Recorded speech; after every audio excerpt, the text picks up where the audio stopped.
estimate as many as 15 million people died worldwide from COVID-19.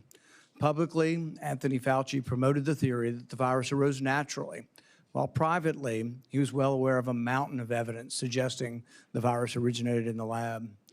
The American people deserve answers. The American people deserve to know why dangerous research was funded by NIAID in a totalitarian country, in a lab that lacked acceptable safety standards. The decision to fund dangerous gain-of-function research in Wuhan, China, will likely go down in history as perhaps one of the worst public health decisions. Frankly, the American people deserve an apology. I hope today, Dr. Fauci, will come clean, admit it was a mistake to fund dangerous research in China, admit that the risk of this dangerous research exceeded any possible benefits, ask forgiveness, and pledge to help our government devise safeguards so a man-made epidemic never happens again. Instead of an apology, you have for years avoided responsibility. Regarding the lockdowns, you argue that you did not personally issue every lockdown order, close every school, or impose every mandate. But officials across the country invoked your authority to justify these decisions. And you presented your recommendations not as judgments open to debate, but as dictates of science itself. Your own words demonstrate that you understood the influence you exercised. On March 14th, 2020, you wrote that the task force recommendations were driven by me, yourself, Deb, and CDC. The next day you wrote that you had convinced Mayor Bill de Blasio to close the New York City schools, so you were involved. That same night, Governor Gavin Newsom's chief of staff told you that the governor had decided to close California schools, bars, and restaurants after watching you on television. Presidents, governors, mayors, school boards, corporations, and Congress all bear responsibility for the decisions they made. The COVID lockdown, however, could never have been inflicted without you aiding and abetting the crime. Children lost years of education. Small businesses built over a lifetime disappeared. Patients delayed cancer screenings and other medical care. Families were separated from dying relatives. Workers were ordered to accept a medical procedure or lose their jobs. Worship assembly, employment, education, and travel were restricted in the name of science. While you did not impose every restriction, you used your public authority to justify them. While you concluded publicly that COVID occurred naturally, your private record tells a different story. In early 2020, your hand-picked virologist warned that the virus appeared to have been manipulated in the lab. In a conference call concerning the origin of the virus, all but two of the participants believed deliberate insertion was possible. Your concern was not merely theoretical. That same week, you led an urgent effort to determine whether your own agency had funded the research related to these experiments that were now under suspicion. Hours later, your assistant reported that the Wuhan experiments had indeed been reviewed and approved by the NIH. Those were not the actions of officials who believed that a research-related origin was an absurd conspiracy theory. They were the actions of officials urgently trying to determine whether their agency funding was connected to the research under discussion, connected to the pandemic. You could not hide that your agency had funded the Wuhan research or your long history of defending gain-of-function research. The only alternative left was to argue that COVID-19 did not originate in the Wuhan lab. You were not a detached observer. You had an institutional interest in the public believing that federally funded research had nothing to do with the pandemic. It was a conflict of interest from the very beginning. The authors of the proximal origin of SARS-CoV-2 privately had serious doubts about a natural origin. Within days, though, they flipped, and they all wrote in proximal origin that the virus was almost certainly not a laboratory construct. That paper was then used by the government and the media and you to discredit Americans who were asking the same questions that you and the authors were asking yourselves privately. You even cited proximal origin from the White House podium. You held it out as evidence that the virus could not have been engineered, but you didn't disclose your role in the discussions that preceded the writing of the paper. You did not disclose the author's original concerns.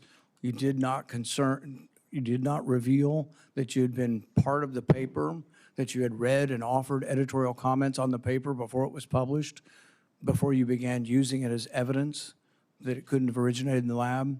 You did not disclose that you had immediately investigated yourself whether NIAID funding might be connected to the research. You did not tell the American people the full story. Duly released private messages indicate that the doubts with the authors and others didn't disappear after the publication. So while this was being waived at the White House to show that it couldn't come from the lab, the authors were still privately continuing to assign a meaningful probability to a laboratory origin, one thing in public and another in private. Some of the same scientists discussed avoiding email and carefully managing communications that might eventually be obtained under the Freedom of Information Act. The pattern is straightforward. Privately, there was alarm, then an immediate inquiry to see if NIAID's possible exposure to funding, then a rapid public declaration of certainty, continued private doubt, and then years of resistance to disclosure. The question is why? The only logical answer is that your primary concern was avoiding culpability. Your primary concern was hiding the fact that you had approved the funding for this dangerous research. Your support of gain-of-function research is extensive and long-standing. In 2011, your agency funded Ron Fauci's laboratory when it mutated the avian flu until it could spread through the air between mammals. This was the tipping point. This is when others became worried. You funded this. You advocated for this. The federal government's own biosecurity board, though, recommended withholding the details of these experiments because of the danger the research posed. People were concerned that publishing it was publishing a roadmap to creating bioweapons around the world. But you sided with the gain-of-function scientist Fauci and argued that the benefits of publishing the research far outweighed the risks. You defended this avian flu transmissibility experiments as critical research. You wrote that even if a scientist became infected and triggered a pandemic, the benefits of the gain-of-function experiments outweighed the risk. In 2014, your agency, NIAID, began funding the Wuhan bat coronavirus work. In 2015, Ralph Barrick and the Chinese scientist Shi Zhengli published NIAID-supported research combining a bat coronavirus spike protein with a SARS backbone. The resulting virus could infect human airway cells. It's a novel virus that now can infect human cells.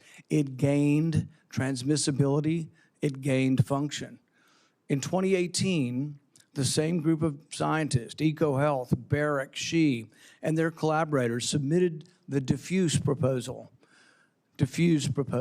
which involved the insertion of a furin cleavage site into the coronavirus. DARPA rejected it as too dangerous. When COVID was sequenced, though, early on in January of 2020, within days, scientists discovered that, lo and behold, it had a novel furin cleavage site, just as had been proposed in the diffuse product. This was either an extraordinary coincidence or a smoking gun, evidence that the Chinese had created COVID-19. It made the laboratory origin question more legitimate, and it made your categorical public denials indefensible. On May 11th, 2021, you told the Senate, the NIH has never, ever, and does not now fund gain-of-function research in Wuhan, in the Wuhan Institute of Virology. When I gave you the opportunity to correct the record, to reconsider the statement, you responded that you had never before lied to Congress. We were then told that only the government's narrowest regulation of definition counted here, that you could define gain of function in one way in which this wasn't gain of function, in which all of the common sense of the world would be thrown out, all of the idea that the mice were dying and the virus was more transmissible didn't matter because you had a technical definition that allowed you to fund it. But the real question is, was it dangerous? Was it a wise decision to fund this? And you haven't deviated from that. You've never admitted that it could have been a mistake funding this research in China. The American people weren't asking for a semantics debate over what is gain of function. They were asking, does common sense say this research was dangerous in Wuhan? They wanted to know whether their money-funded experiments in Wuhan that made bat coronaviruses better able to infect humans The answer is yes. They wanted to know whether NIAID adequately supervised their work. The answer is no. When you defended this research, you described its benefits in the broadest terms. But when Congress demanded accountability, you hid behind the narrowest possible definition. You can't have it both ways. Your conduct concerning federal records raises further questions. It is a crime to destroy federal records. Yet our investigation reveals your assistant diligently reported that she deleted tons of emails. In 2024, you testified that you did not delete federal records. Who's telling the truth, you or your assistant? The committee has obtained repeated instructions from you telling federal officials to delete communications. On February 2nd, 2020, one day after Origin's call, you told Francis Collins, please delete this email after you read it. The committee asked for your voluntary cooperation to come today. Your appearance had to be compelled by subpoena.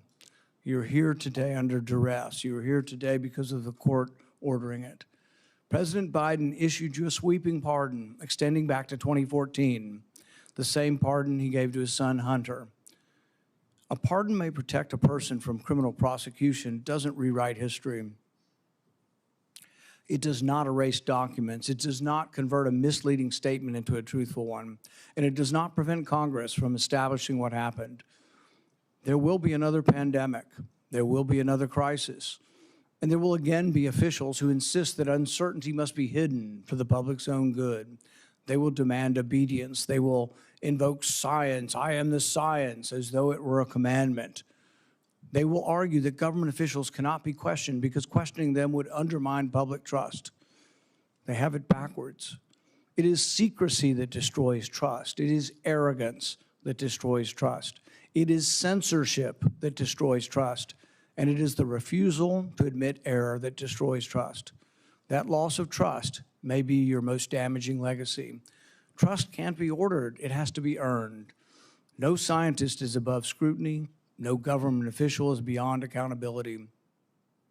And no public servant has the right to treat the suffering of millions of Americans as a footnote to his preferred version of history. I now recognize Senator Peters for his opening remarks. Thank you, Mr. Chairman. The Senate Homeland Security and Governmental Affairs Committee has a long and a very proud history of conducting serious oversight on behalf of the American people. When this committee has been at its best, Democrats and Republicans have worked together to investigate complicated issues, to follow the facts wherever they may lead, and produce recommendations that actually strengthen our nation's security and improve government functions. That bipartisan tradition has produced meaningful work following Hurricane Katrina, the January 6th attack on the U.S. Capitol, failures at the Secret Service, and countless other matters. Unfortunately, today's hearing is the latest step in the chairman's sharp departure from that long tradition. This hearing appears to be a culmination of months of biased and selected efforts by the majority under the guise of a committee investigation to basically legitimize a predetermined conclusion that was reached years ago. In 2021, the chairman has called for today's witness to be fired, to be arrested, accused him of leading cover-ups and conspiracies. He has even featured the witness prominently in fundraising emails and on the cover of his book. He has also called for the cancellation of the witness's security detail, despite the fact the witness and his family have received numerous credible death threats. When I served as chairman, Senator Paul and I launched a bipartisan biosecurity investigation that included oversight of risky research and the origins of COVID-19, because we agreed that the committee's work would be stronger if we did it in a bipartisan manner and just followed the facts. That was and continues to be an area of legitimate and certainly needed oversight. As chairman, Senator Paul has taken the opposite approach. He has abandoned longstanding practice by blocking minority participation in committee oversight actions and has chosen to selectively release committee records that the minority has never had any access to in order to support his pre-drawn conclusions. The chairman has repeatedly excluded committee's minority and withheld documents and evidence from members that are entitled to receive them, disregarding longstanding Senate rules and committee precedent that have preserved the credibility of our oversight in this committee for decades. I have raised these concerns directly with the chairman because it's not just what we investigate that matters, but how we conduct that investigation. That also matters. One-sided investigations designed to validate predetermined conclusions do not serve the American people who sent us to actually uncover the truth and to solve problems. I wrote to the chairman requesting that he adhere to committee rules. But instead of addressing concerns that I raised, he removed part of the committee's website from the public view. This move not only prevented the public from being able to view those lists of concerns, it adds serious questions about the desire for transparency and legitimate oversight of this matter. But what makes today's hearing particularly disappointing is not simply the chairman's actions, but what we could be using this committee's true and time, oversight, responsibilities to accomplish. This committee has not held its annual threats hearing at all in this Congress. We have not held a budget hearing for the Department of Homeland Security. There are important hearings that we would have the opportunity to discuss as to how to strengthen our Homeland Security across the board. No hearings on those topics. Instead of focusing on the national security challenges that we are facing in our country right now, today's hearing looks backwards, revisiting questions this committee has already examined, including through bipartisan work that Senator Paul and I conducted together when I served as chairman of this committee. But rather than building on that work to strengthen our preparedness against future disasters, we are instead relitigating the past. COVID-19 exposed serious deficiencies in our nation's public health infrastructure. We know that. More than 1 million Americans lost their lives, and this committee should absolutely continue to examine how we can better prepare our nation against future biological threats. Those are the kinds of forward-looking, life-saving questions that will help our nation be better prepared to protect the health and the safety of Americans when the next emergency occurs. Unfortunately, at this precise moment, we should be strengthening our capabilities. The Trump administration seems to be doing everything in their power to actually weaken our capabilities. The administration has hollowed out the public health workforce. They have fired, pushed out, and cut funding for public health personnel, shrinking the CDC workforce by a quarter.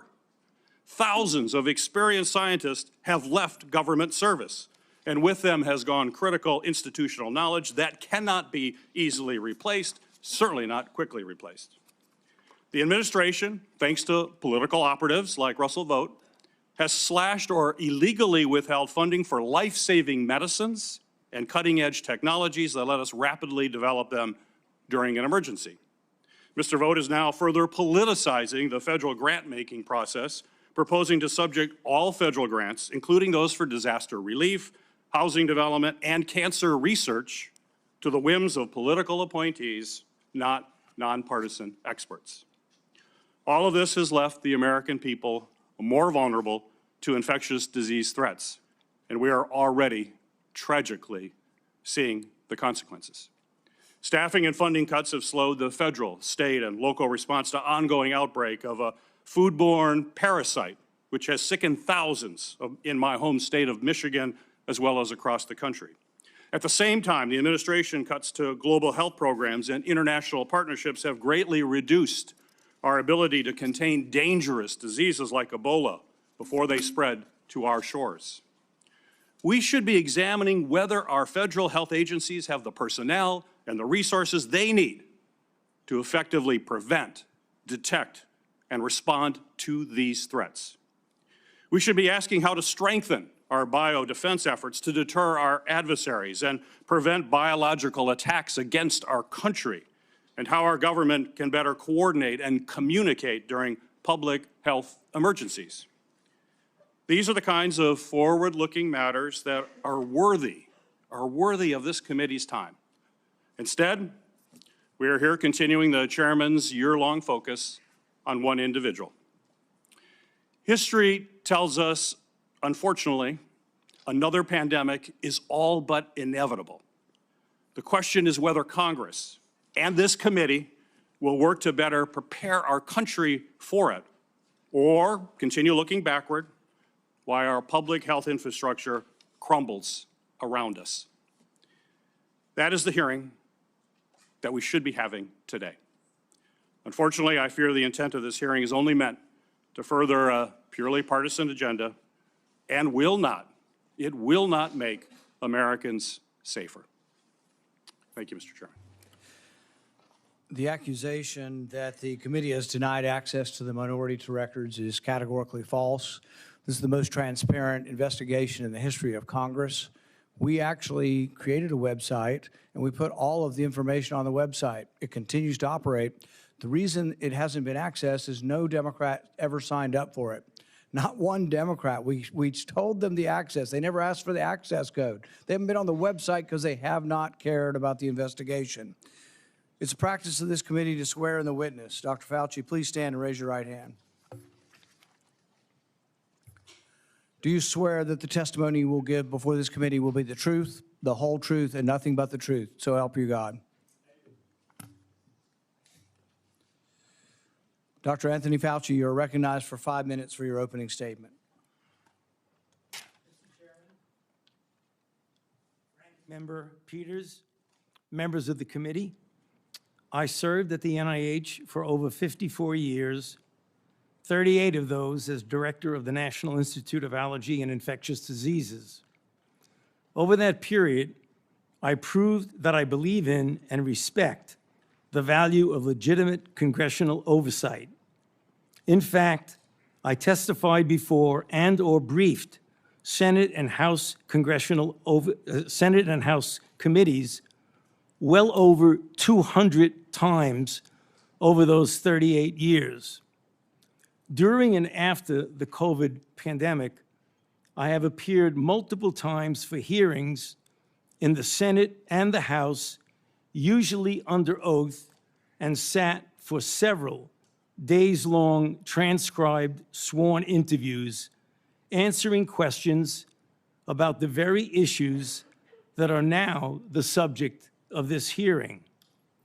However, given Senator Paul's obvious obsession with calling for my prosecution, his repeated slanderous comments about me, and recently his publicly releasing my unredacted personal diary aimed at embarrassing and intimidating me, the only conclusion I can reach is that the sole reason he is calling me before this committee is to get me to say something, anything, that could vindicate his repeated public pledges that I end up, in his words, quote, behind bars, unquote.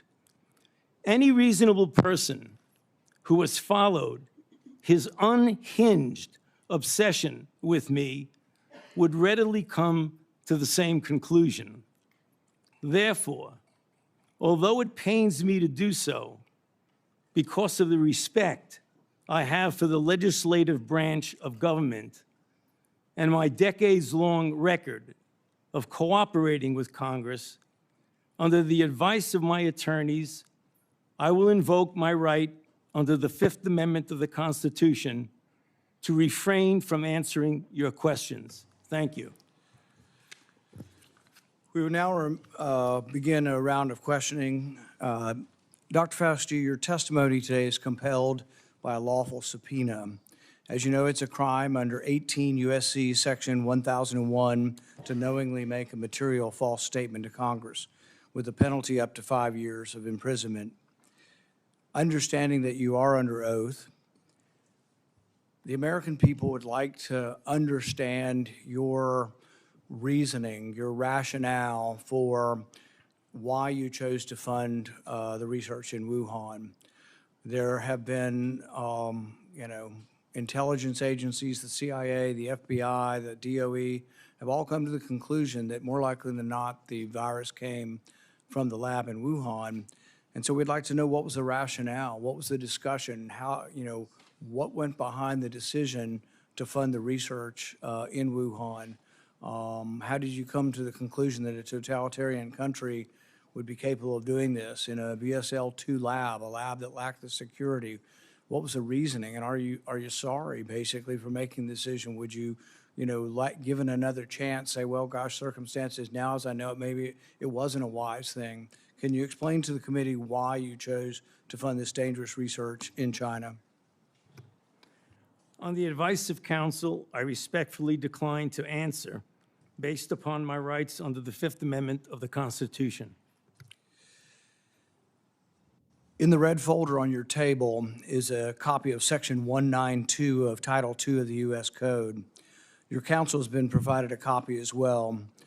That section makes it a crime for a witness appearing under subpoena to refuse to answer any questions pertinent to the question under inquiry.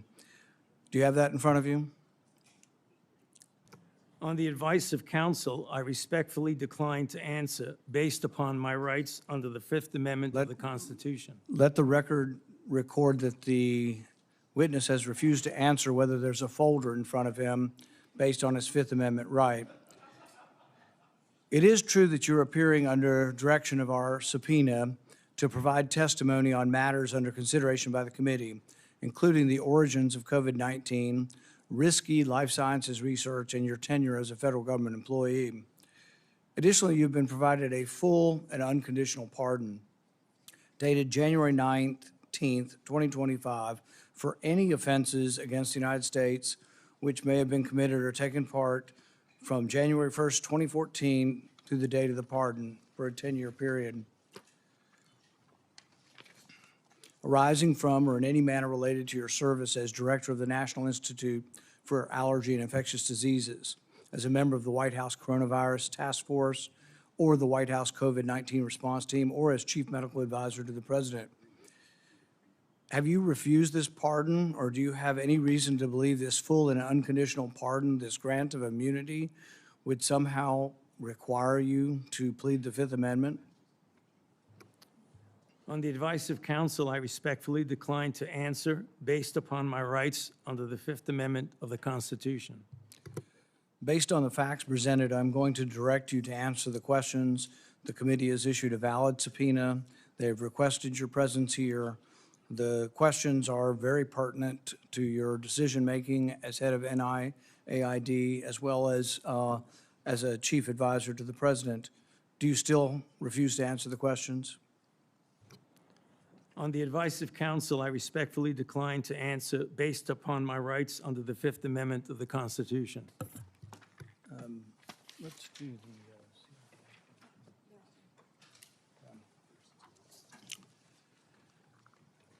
Dr. Fauci, were you ever made aware of gain-of-function research on monkeypox being conducted at the National Biodefense Analysis and Countermeasure Center, NBAC, at Fort Detrick? On the advice of counsel, I respectfully decline to answer based upon my rights under the Fifth Amendment of the Constitution. Dr. Fauci, did the CIA ever transfer funds to NIH under an interagency agreement? On the advice of counsel, I respectfully decline to answer based upon my rights under the Fifth Amendment of the Constitution. I'm going to, but I need the long list of the gain-of-function questions.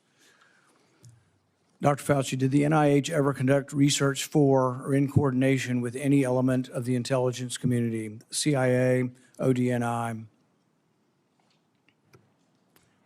On the advice of counsel, I respectfully decline to answer based upon my rights under the Fifth Amendment to the Constitution.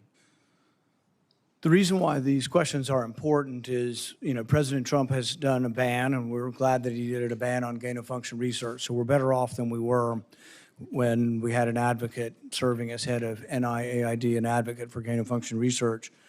There is still, though, a question, though, whether or not the intelligence community is adhering to that order. There's a question of whether or not gain-of-function research is still ongoing, and these are important questions the American people deserve to know. Dr. Fauci, have you been read into any classified Department of Homeland Security program, any prospective special access program concerning gain-of-function research? On the advice of counsel, I respectfully decline to answer based upon my rights under the Fifth Amendment of the Constitution. When we look at the research in China, the gain-of-function research that you've denied was gain-of-function, one of the things that startled the scientists when they saw COVID in the first couple of weeks was when they looked at the sequence of it, they said, oh my God, there's a furin cleavage site in it. And in this particular family of coronaviruses, the sarbecoviruses, they'd never seen this before. They were also startled to look at it and see how it was coded for, what the codons were, and to discover that the codons used out of 36 different possibilities turned out to be the one that was commonly used in gene manipulation by scientists. Dr. Fauci, were the scientists at the Wuhan Institute of Virology capable of inserting a furin cleavage site into a coronavirus? On the advice of counsel, I respectfully decline to answer based upon my rights under the Fifth Amendment of the Constitution. So one of the experiments that was pretty common was they would take the backbone of a SARS virus, and this would be a SARS virus that the backbone itself wasn't that dangerous, but then they would dig through guano, 300 feet underground, bat guano. They'd find other viruses, unknown viruses. They'd take the S protein off of an unknown virus and stick it on a backbone. And then they would infect mice that have humanized cells. And they were trying to discover if they could create a virus that infects humans. Now, many people would say, well, gosh, that doesn't sound like a really good idea to create viruses that don't exist in nature to see if they'll infect human cells. What if one escaped? What if you keep infecting this and do serial passage, you actually adapt the virus to be infectious to humans? So the question is whether or not, Dr. Fauci, the Wuhan Institute of Virology was combining an S protein with one virus with the backbone of others, and could this lead to a virus, maybe it wasn't even predicted, but could it lead to viruses that gained in function and then could lead to a pandemic? On the advice of counsel, I respectfully decline to answer based upon my rights under the Fifth Amendment of the Constitution. One of the arguments that you and others have made against this virus coming from the lab is it couldn't have come from the viruses that have been published. And nobody's really arguing that. I think from the very beginning, people acknowledged that the viruses that have been published are too far evolutionarily distant from a virus that could have become COVID-19. But what has never been acknowledged by the side who tries to call the other side a conspiracy theory, which is really something you don't usually see in a scientific debate. This is the first time I've ever seen an article printed in Lancet by your friends who called this a conspiracy theory. You know, these are the kind of things you see as a screed on a political, website. You don't really see this in science. But when they release this as being a conspiracy theory, we're wondering that when you do this, when you combine these viruses and are able to grow them in humanized cells, whether or not this kind of risky research, whether you call it gain of function or not, whether you use the definition of gain of function, whether this kind of research should have had more scrutiny. I think in your House testimony, you testified that you never traveled to China and that you were unaware that anybody at NIH ever examined the labs, that you trusted the Chinese scientists. I think you said that even recently, that with your discretion, you trusted the Chinese scientists. The problem is that even in our country, we trust our scientists. They're good American scientists, probably doing the right thing for America. But at the same time, we oversight to make sure it's not dangerous research, but we also investigate the lab. I believe Fort Detrick was one of our main labs, was closed down in the last year or two because of, research institute, a research incident that was dangerous with dangerous pathogens. And so the American people would want to know, how could you approve this dangerous research in China, say that you trusted the Chinese scientists, and then in the end, you had to admit that you'd never been there, and none of your inspectors had ever been there. Dr. Fauci, had any of the labs where this dangerous research was occurring, were any American lab oversight or lab investigators, did they ever appear in these labs to make sure that they were safe labs? On the advice of counsel, I respectfully decline to answer based upon my rights under the Fifth Amendment to the Constitution. So one of the main theories for those who have looked at this being created in the lab was the idea that could have come from a virus not previously published. Dr. Fauci, are you aware that Dr. Shi, who worked for the Wuhan Institute of Virology, was said to, and I think in her own words, to have over 100 viruses that had not been previously published that could have been a close enough relative to create COVID-19? Are you aware of that? On the advice of counsel, I respectfully decline to answer based upon my rights under the Fifth Amendment to the Constitution. Under your testimony previously, when you denied ever having funded gain of function in China, it was so adamant as to be striking, to leave no room for any interpretation of what is or isn't gain of function research. But there's another important question. Did you fund gain of function research in other biolabs around the world? On the advice of counsel, I respectfully decline to answer based upon my rights under the Fifth Amendment to the Constitution. The one research project that we do know you did fund is the one that Ron Fauci did. And it's important to talk about because this sort of was the beginning of the debate over gain of function. And this wasn't just me. I wasn't even aware of the debate 10 years ago. This was other scientists. Over 200 scientists at the Cambridge Working Group signed a protest because they didn't think you should fund the research, and they didn't think it should even be published because it was sort of a roadmap as to how to make a bioweapon. So what they did was the avian flu, and this is important. It may be the most important question we get to here today. The avian flu has about 50% mortality for humans. The good news, though, about animal viruses is they don't infect humans very well. It will infect humans, but doesn't go human to human very well.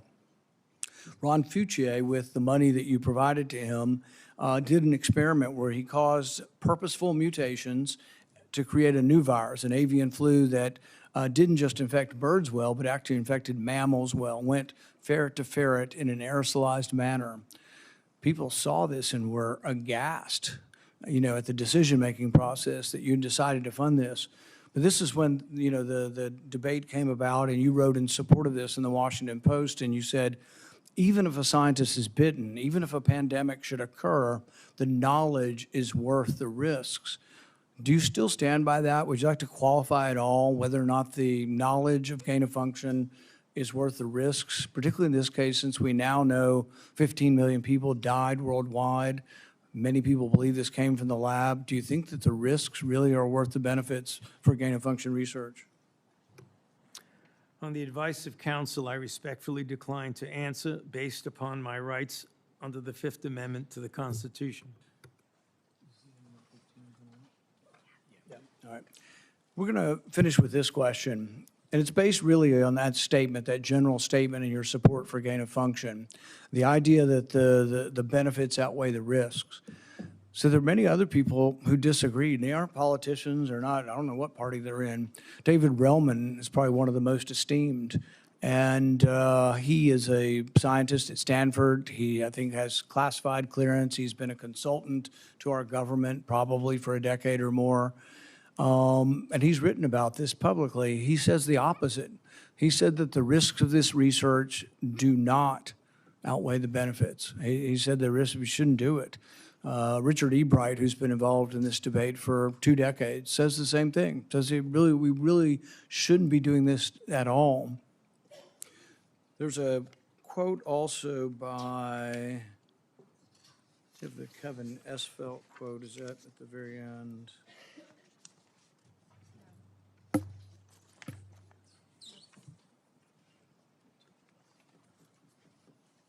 Kevin Esfelt, who's a CRISPR scientist at MIT, also wrote about this gain of function. I implore every scientist, funder, and nation working in the field, please stop. No more trying to discover or make pandemic-capable viruses. No more experiments likely to disseminate blueprints for plagues. Dr. Fauci, would you like to at least answer this one question for us today and let us know whether or not you've changed your mind on whether or not the benefits of gain-of-function research outweigh the risks? On the advice of counsel, I respectfully decline to answer based upon my rights under the Fifth Amendment to the Constitution. The chairman has denied your assertion of privilege and directed you to answer, but you nonetheless refuse and stand on privilege despite the existence of the pardon. The committee will have to consider after this hearing what appropriate action should be taken against you for the failure to testify after being directed to do so. It's against the law to obstruct an investigation of Congress. There will be repercussions to your refusal to testify today. Senator Peters.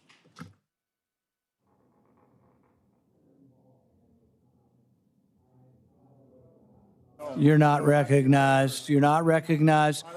If you are unruly, you will be removed from the proceeding. You are not recognized, and you are not recognized, sir. Sir, you are not recognized. You are not recognized. Security, we'll hold off. But you will respect these proceedings. You were told not to sit at the table. You insist on sitting at the table, and we told you you would not be recognized. You are not invited here for testimony, sir. You are being disruptive. Would you behave this way in a courtroom? No, because the judge would put you in jail. I can't do that today, but I can have you escorted from the premises. So I would say, sir, sit quietly and don't say another word. I said, sit quietly, you are not recognized. Another word and you're gone.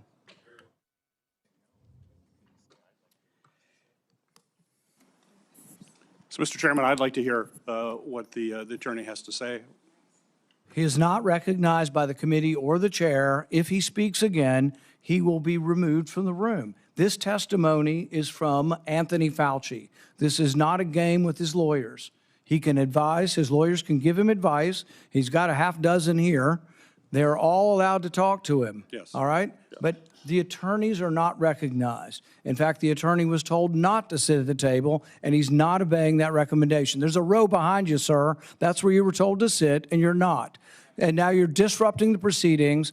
And so, look, this is the way Anthony Fauci wants to be remembered, for a lawyer not listening to the rules. That's the way you want to be remembered, and that's what you're going to do. You are not recognized, sir. Security, please remove him from the room.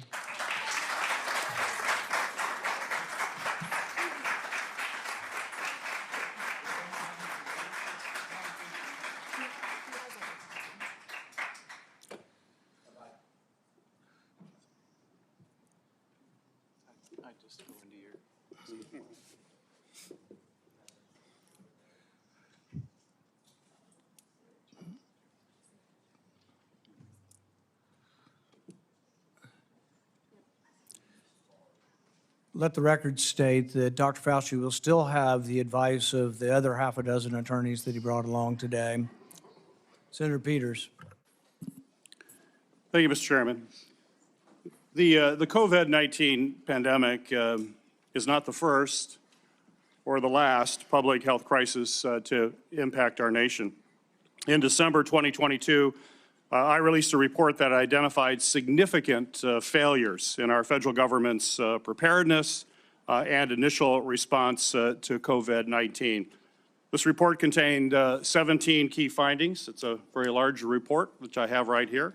It contains 17 key findings and corresponding recommendations, including the need to invest in sustainable domestic manufacturing capabilities for critical medical supplies, build the infrastructure needed to surge testing capacity for infectious diseases, and robustly fund public health emergency preparedness and responses across all levels of government. Unfortunately, multiple administrations, including the current Trump administration, have failed to fund or to reform our health preparedness. This is something that I would hope the committee in the future would investigate. It needs to be taken a look at. It also feels like a new public health threat is hitting us every month. There's a foodborne parasite affecting thousands of people in Michigan and across the country, and our federal agencies still haven't fully pinned down the source of that outbreak. Measles cases in this country are at the highest they've been in 35 years. More children are getting sick and even hospitalized from this preventable disease. Over 1,000 people have died from the Ebola virus in Africa, and we don't know how widespread this crisis actually is. We have a hantavirus scare on a cruise ship, and though it hasn't made headlines in the way that the screwworm threatening our food security has, I remain concerned about bird flu that is also spreading and could one day cause a pandemic. This is also something this committee should be investigating and holding hearings on. Since January 2025, the Trump administration has taken a number of actions to drastically weaken our ability to fight infectious diseases and biological threats that endanger Americans. These actions are both incomprehensible and are also inexcusable. They include slashing funding for public health and infectious disease research, canceling contracts for cutting-edge vaccine technology, shutting agencies responsible for tackling infectious diseases around the world, firing thousands of federal employees with keeping our communities and our medicines and our food supply safe, and injecting political appointees in what should be non-political grant-making functions. That is something this committee should be looking at. I could go on. I could go on all the topics that we need to be looking at moving forward to protect this country. We're not doing that in this committee. That's what this committee was designed to do. It's what it has done throughout history. It has done it in a bipartisan way. We should get back to that and think about the future of this country and keeping this country safe. When a crisis like COVID-19 strikes, we have an obligation to examine what went right and what went wrong to provide accountability for the American people. Congress certainly has done that. Between the House and Senate, nearly 20 different committees, including this committee, as I mentioned, have conducted oversight of the COVID-19 pandemic, conducting transcribed interviews, holding dozens of hearings, and released more than 10 reports. Today's exercise, unfortunately, is a stark departure from those largely bipartisan, legitimate efforts. The chairman has shut the minority out of participating equally in these efforts, withheld information, selectively released documents, actions that completely undermine the credibility of this investigation. I will enter a record without objection, Mr. Chairman, a letter that I sent to you that detailed all of those areas that we have concern with and where we were shut out. Without objection. We'll provide other details as well. I think today's hearing, unfortunately, does real damage. It's tempting to turn one person into the scapegoat for a crisis that hundreds of officials across both the Trump and the Biden administration were responsible for handling. And it does so in a way that people that are facing death threats, this is only going to unfortunately deter other scientific experts from public service to understand that this is what they would have to go through as they provide their advice to us. We're not going to make our nation safer, and I hope that we can restore by doing these kinds of activities, and I hope that we can restore our legitimate bipartisan oversight that's going to help strengthen our public health and pandemic preparedness and other homeland priorities. That's what this committee needs to focus on. It hasn't the last year and a half. Let's hope it does in the future. Thank you, Mr. Chairman. Senator Johnson. Thank you, Mr. Chairman. Dr. Fauci, I hope the American people listen very carefully to Chairman Paul's opening statement. I think it's a stunning indictment of the actions you've taken that have been so destructive to global health. I certainly understand why you needed a pardon. I certainly understand why, on the advice of counsel, you're not answering any questions, because I think it would be almost impossible for you to answer the questions truthfully without really demonstrating what you did, your culpability, self-incriminating. We have, all of us, has prepared a lot. I've been deluged with questions to ask Dr. Anthony Fauci. There are so many legitimate questions that deserve answers, and now you're not willing to provide those answers. So with my limited time, I'm going to talk about things that my investigation have revealed that have not been adequately answered and, quite honestly, haven't been adequately covered by the legacy media. I'll kind of combine the questions into kind of one, but you know, I certainly, let's put up the last COVID chart.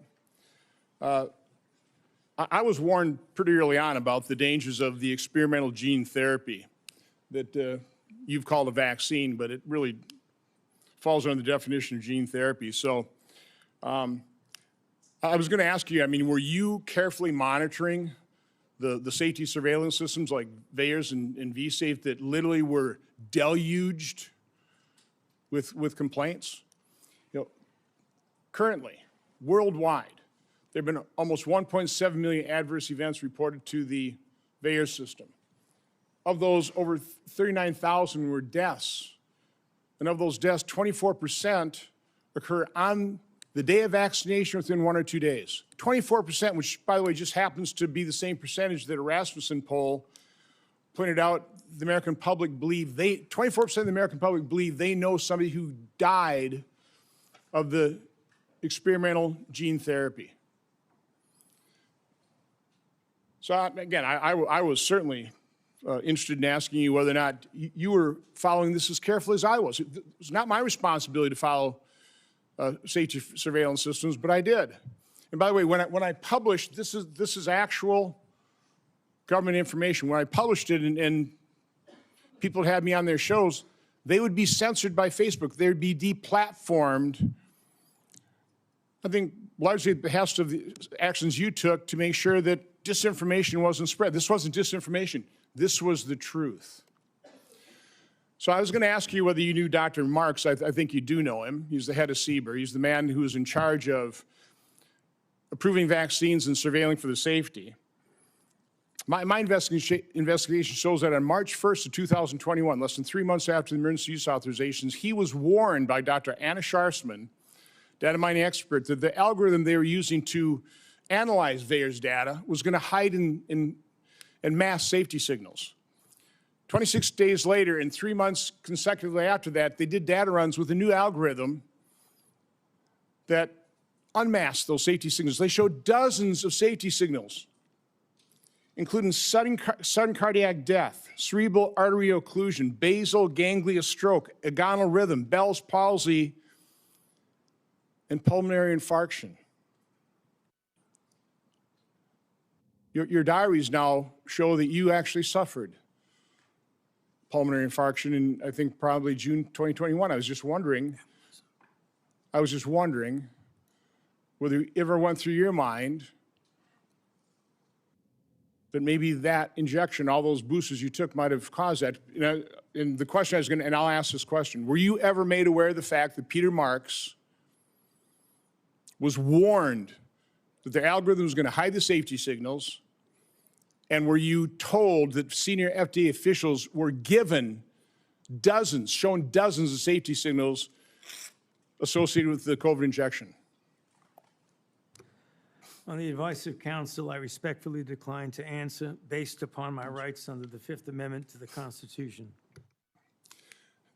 Next area I want to go through is in that same month of March 2021, an employee at NIH, Dr. Nath, led a team of researchers who were diagnosing and treating individuals who'd never had COVID but were severely injured by the genetic therapy injections. Dr. Nath told those individuals, stay quiet. You know, we want to make sure that you know, we gather all the information and then release it to doctors so they can treat people like yourself. There was a concerted effort, and I'll enter this in the record. It appears inside NIH to quash Dr. Nath's publishing that study. It finally was put on a preprint server with telling no one, and I think about May of 2022. I think what's noteworthy about this is Dr. Nath told the injured participants that early treatment, early intervention was crucial for them to be treated. And yet within the NIH, they were questioning what was Dr. Nath doing. They didn't want to publish that because, and I want to take time searching for it, because publishing it would create vaccine hesitancy, which is what we continue to hear time and time again, is the reason they didn't promote they lied about the safety signals they were seeing. Throughout the pandemic, I always push early treatment. We've got things in here where, you were really concerned about remdesivir because it was untested, but hydroxychloroquine, yeah, it was an approved drug, maybe some safety issues, but we had a great deal of experience with it. All of a sudden, you had the Surgisphere study that was retracted within 2 weeks because it was completely false, totally blew up the use of hydroxychloroquine. And then when it comes to ivermectin, which, by the way, because I was contacted by so many people, I referred them to doctors who actually had the courage and compassion to treat vaccine-injured individuals. It works. But I was going to ask you whether you were involved in the FDA attack on ivermectin. You had a interview on CNN on August 29th of 2021, where, again, I just don't want to take time to find the exact quote, but you said there's no evidence that ivermectin is helpful. On that exact same day, and I've got the studies right here. There was a website that was tracking the random controlled studies. Here they are, showing 60, 70% efficacy of ivermectin. The same day you say there's no evidence, there was all kinds of evidence. Loved ones had to go to hospitals, had to sue hospitals. Just, would you try it? So I would want to know, to what extent were you involved in sabotaging hydroxychloroquine, ivermectin, and did you do that because you knew the only way you get an emergency use authorization for these drugs, these experimental gene therapy, was if there was no effective treatment, you couldn't get the emergency use authorization. So is that why you helped sabotage these cheap generic drugs in favor of remdesivir, which, by the way, nurses, are you aware of the fact that nurses called it run, death is near? On the advice of counsel, I respectfully decline to answer based upon my rights under the Fifth Amendment to the Constitution. But let me end on this note, because this just came to light. We've got 11 million pages of documents. We also have other people who were in the room. But now you actually lied to your own diary. On March 27, 2020, you wrote in your diary, "To my surprise yesterday, the POTUS sent a letter to governors outlining a plan to reopen county by county while monitoring the spread of virus in the low-risk counties. This was half-baked and never shown to Deb or I before it was sent out." So we have evidence that, in fact, you were fully aware of it and certainly approved it, if not authored it. So I was just simply ask you, is that true? Did you literally lie to your own diary? Did you know of that letter sent out to governors about reopening county by county? And again, Mr. Chairman, I'd ask you to ask the witness to just answer that one simple question. On the advice of counsel, I respectfully decline to answer based upon my rights under the Fifth Amendment to the Constitution. Thank you, Mr. Chairman. Senator Hassan. Thank you. Dr. Fauci, I want to start by thanking you for more than 50 years of service to this country at the National Institutes of Health. And it is unfortunate that you have been put in the position that you are in today. And it must be enormously frustrating to know that this hearing is designed to entrap you. It must be very frustrating for your attorneys to hear the chair's mischaracterization of the legal issues and posture that impact your decisions at the witness table today. Meanwhile, I was going to ask you a series of questions about things that are relevant right now to the people of the United States about the state of public health in this country. Since President Trump took office in 2025, more than 4,500 cases of measles have been reported. That is more cases in the year and a half since Donald Trump has been president than were reported from 2000 to 2024 combined. Children are dying because there has been increased vaccine hesitancy, fueled by Robert F. Kennedy Jr., the Secretary of Health and Human Services, and frankly, his entire administration. Thousands of people in the United States of America have been sickened by a foodborne parasite, and the outbreak is nowhere near under control, as staffing at the FDA and other critical public health entities has been slashed by Russell Vought and Elon Musk. Last year, the National Institutes of Health awarded 201 fewer grants compared to the previous years. 207, I am corrected, compared to previous years. As those grants were either canceled or delays, especially at the beginning of the Trump administration, I can tell my colleagues what the impact was on people in New Hampshire, on scientists in New Hampshire, on clinical trials in New Hampshire where people's cancer treatment was interrupted because Elon Musk and Russell Vought know better, they say, than the people at NIH about what to fund. And because they did some sort of word search, it seems, for some of the grants, and boy, oh boy, if you were studying rural health in New Hampshire and trying to understand how to better engage people who need health care in rural America, that was off the table.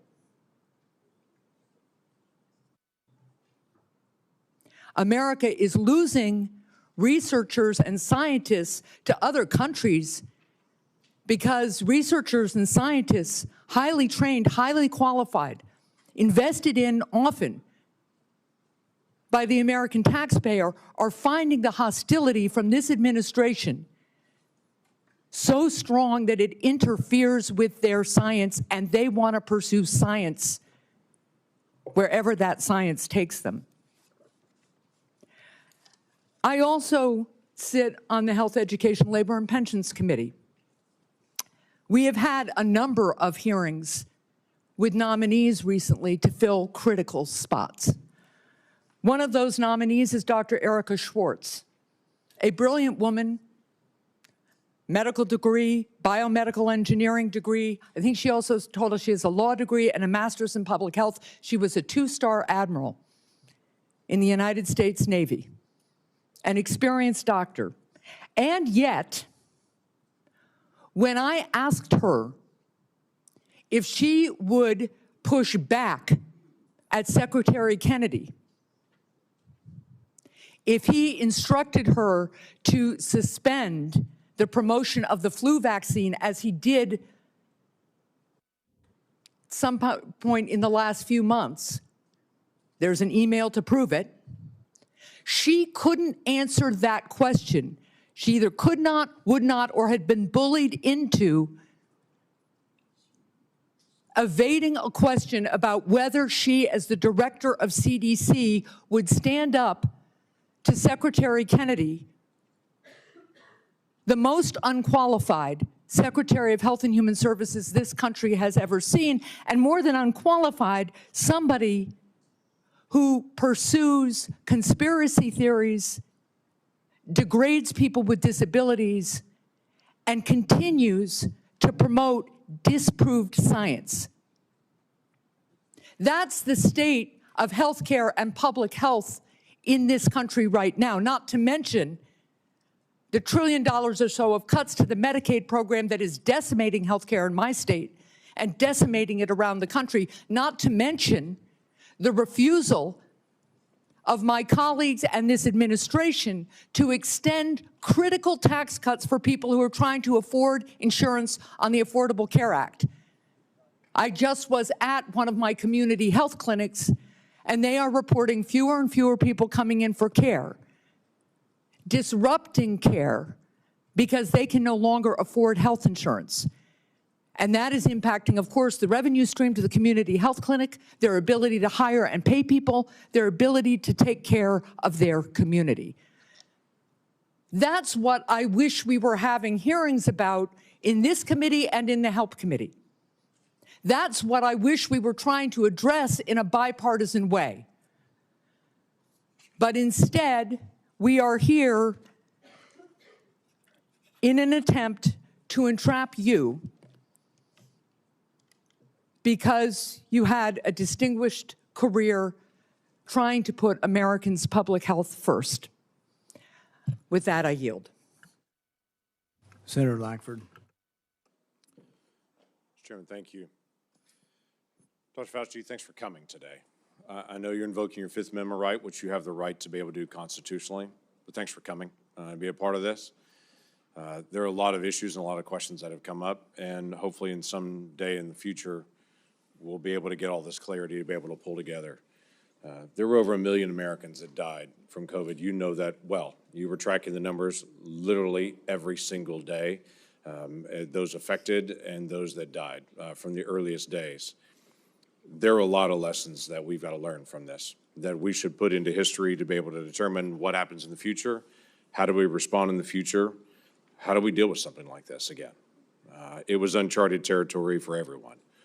But I would tell you, countless families, including my own, watched a loved one die behind glass or through a screen because we couldn't get access to them. Children couldn't get to school.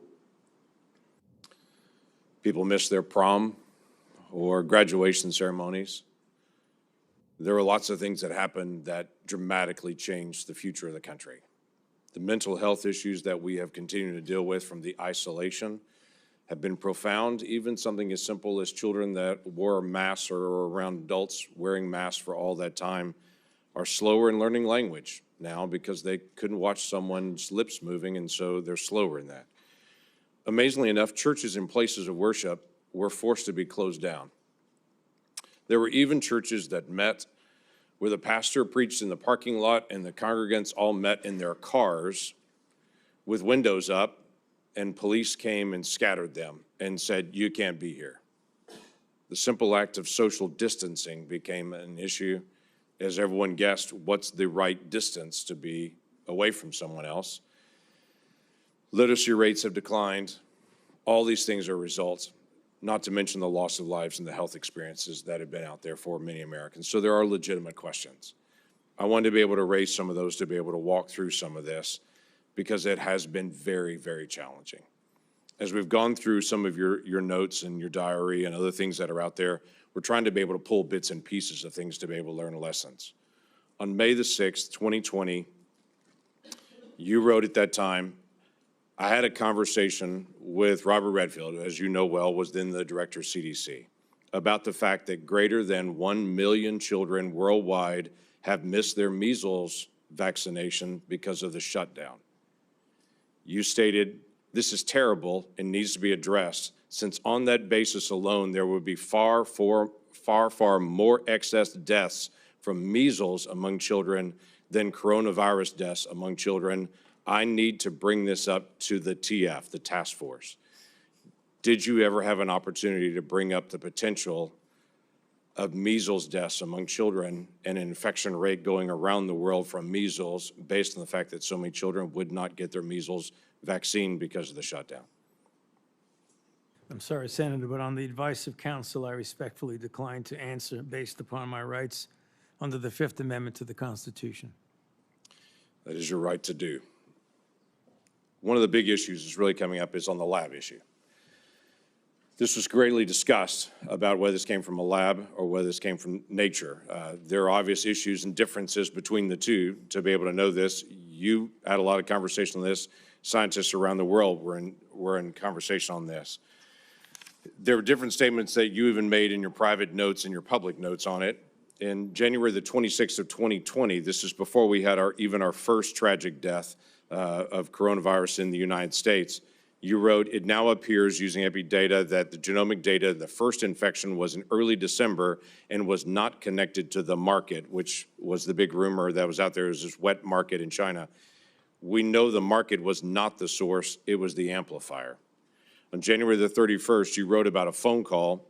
You wrote, the people on the phone felt the mutations around the furin cleavage site of the spike protein could not have occurred naturally, since it would require an evolutionary jump that they found nowhere in bat isolates.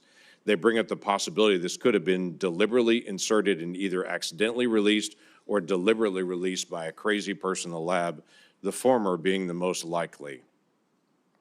February the 1st, same year, 2020. This is, again, still before our first death. There was not total agreement about the likelihood of deliberate insertion. Ron said he was sure that this could occur naturally, and we should not waste our time and divert our effort to pursue this. This is expected of him, since he was the original gain-of-function person with Yoshi. Also, Christian was with Ron. The rest felt deliberate insertion was possible, and given the fact that Dr. Jingling Shi at the University of Wuhan has been working for years in gain-of-function in coronaviruses to allow adaptation of the spike protein to bind to the human ACE2 receptor, we could not let this go. That's a remarkable statement for February the 1st of 2020, when there hadn't even been the first death here, but we knew something was moving. You knew well that something was moving. You identified February the 1st before any of us had ever heard of the Wuhan lab, not only the Wuhan lab in the conversation, but literally the scientist that you named in your own notes, the lead scientist that was there. It's interesting to me on that, and the questions I was going to ask you was just your background and knowledge about the Wuhan lab and Dr. Shi and all the details. I'm aware of where you have been on trying to be able to plead your Fifth Amendment right, which is your right to be able to do. But I also want to be able to find out some facts to be able to help us for the future on this. The Lawrence Livermore National Laboratory in May of 2020 put out a classified document that has only been recently unclassified on this, that had this statement: we assess all the necessary conditions for an accidental release of a laboratory-modified coronavirus, specifically a coronavirus adapted to recognize human cell receptors, were present at the Chinese Wuhan Institute of Virology in mid to late 2019. Now, the question that I had for you is, this is May the 27th of 2020. This is the report that most people will see, is this. I have clearance. I serve on the Intelligence Committee. I've actually read this complete document unredacted. My concern is, were you given the ability to see this document unredacted? Based on your position, were you able to see this and to be able to get this information? I could see it, and I know what's here. Everybody else just has their conclusion at the beginning of it, not this. My question to you was going to be, did you have access? Because it's important for the future that people in your position do have access to this kind of information and insight. Is there any way you could answer that question? Were you able to give access to this data? On the advice of counsel, I respectfully decline to answer based upon my rights under the Fifth Amendment to the Constitution. You wrote on January the 26th of 2020, we should be allowed to send our CDC epidemiologists to China to work with them so they could see the data firsthand. You also wrote in February 12th, 2020, that you had great concerns about the World Health Organization because it depends greatly on China and, as you stated, often bows to them. Now, this is a really important issue that we've got to resolve for the future. It's not just our cooperation with Chinese scientists, it's our acknowledgement that China covered up their data, wouldn't allow our scientists to be able to come in. They cleaned up the wet market, they cleaned up the other areas. They wouldn't allow you to get access to all the other scientists there, including their health records, what happened to them, or even all the sequencing that they had done in advance. For the future of our research and our cooperation with any scientist around the world, I think it's really important that we resolve, if we're going to fund research and cooperate with you, we've got to have certain things from you. If things go sideways, we've got to have access to all information in all places. You were noting not only that China was affecting the World Health Organization and that China was bending them to their will, and so the World Health Organization was putting out data that you saw, at least at that point, as being from a Chinese perspective, covering up what was going on, but you also noted we weren't able to get access to all this information. we've got to be able to figure this out for the future to be able to make sure that research that is done, we have access to all information. If something goes sideways at some point, which clearly it did at the Wuhan Institute of Virology, and that being, as was noted by many people, the only lab in the world that was doing research like this that had a lower standard of actually their security standards there than many other labs around the world, yet they were doing this very dangerous research. What can we gain, and what advice could you give us to say in a future setting, we've got to make sure that we actually get information from people and we can be guaranteed that we're going to get that insight? Yes, sir.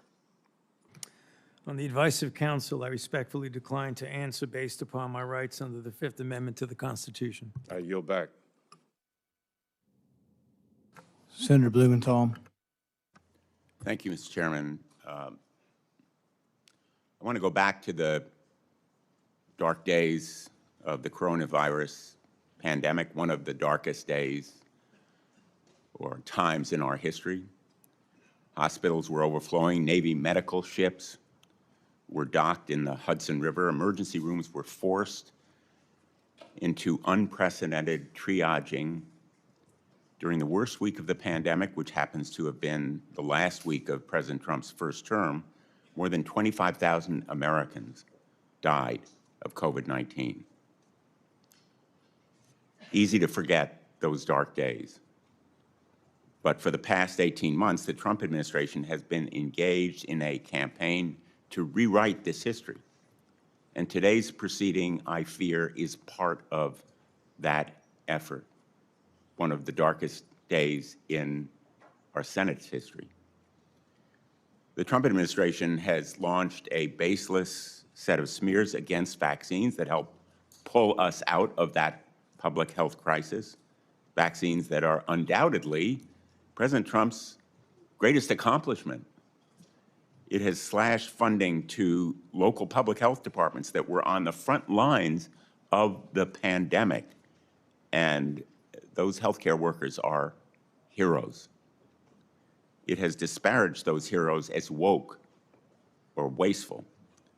And it has used a politicized Department of Justice to target the researchers who helped us track and understand the novel virus. Today's hearing is another page in that playbook, sadly, tragically. Dr. Fauci, you've spent 5 decades in public service, including nearly 4 decades in leadership at the National Institutes of Health, helping to conquer COVID-19, but also HIV, swine flu, Zika, Ebola, and other epidemics with real-life results saving human lives. Put aside all the flowery rhetoric that we hear in the United States Senate. Dr. Fauci has saved lives, as have public health officials in the United States and throughout the world. And today, we are demeaning and degrading their life-saving service. Republicans are eager to rebrand you as a villain in order to distract from their own failure to protect Americans from soaring healthcare costs. They've been rising astronomically in the last couple of years, and from unsafe food, which has caused cyclospora to spread, and resurgent measles as a result of the anti-vaccine policy. This hearing is the culmination of a years-long crusade, which started more than 6 years ago when Dr. Fauci dared to contradict President Trump. The campaign to vilify you, Dr. Fauci, is just one part of this larger campaign against science and facts, a campaign that has made Americans less safe. It is shameful that in a country like ours, a dedicated public service like Dr. Fauci has experienced persistent threats to his life since the pandemic because of the lies that are told about him. His attorney has been gagged, thrown out of this hearing room. But he has written a letter to the chairman that is an explanation for the reasons why Dr. Fauci is, in fact, invoking his constitutional right. It is a right. And I would ask that this letter from David Schertler and Danny Onato be made a part of the record if there's no Without objection. objection. His attorney has also issued a statement within the last half hour, I believe, that sets forth, again, the reasons that he is here to help protect his client's rights. And I would ask that that statement be made part of the record as well, Mr. Chairman. Without objection. Let's be very clear. The Fifth Amendment is a right of everyone appearing before an authority like this one. It should be respected. And the reason that Dr. Fauci has invoked it, in the words of his attorney, quote, during and after the COVID-19 pandemic, Dr. Fauci appeared at least a dozen times for congressional hearings in the Senate alone in answer to questions about the very issues on which you purport to seek information.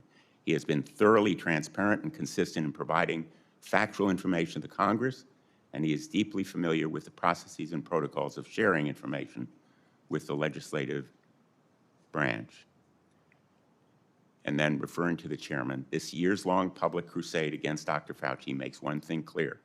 This is not a serious effort to seek information from Dr. Fauci in a transcribed interview for a valid legislative purpose. You are single-mindedly fixated on Dr. Fauci, seeing Dr. Fauci prosecuted for imaginary crimes, and you are so invested in that outcome that you have created a personal brand around it.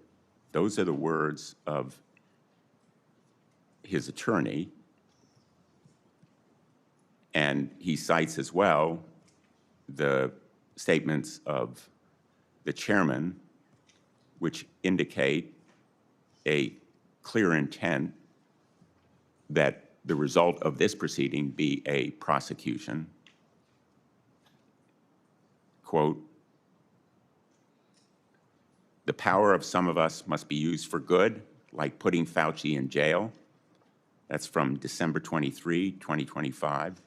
I want to give him a subpoena and a jail cell, also from December of 2025. The first was 2024.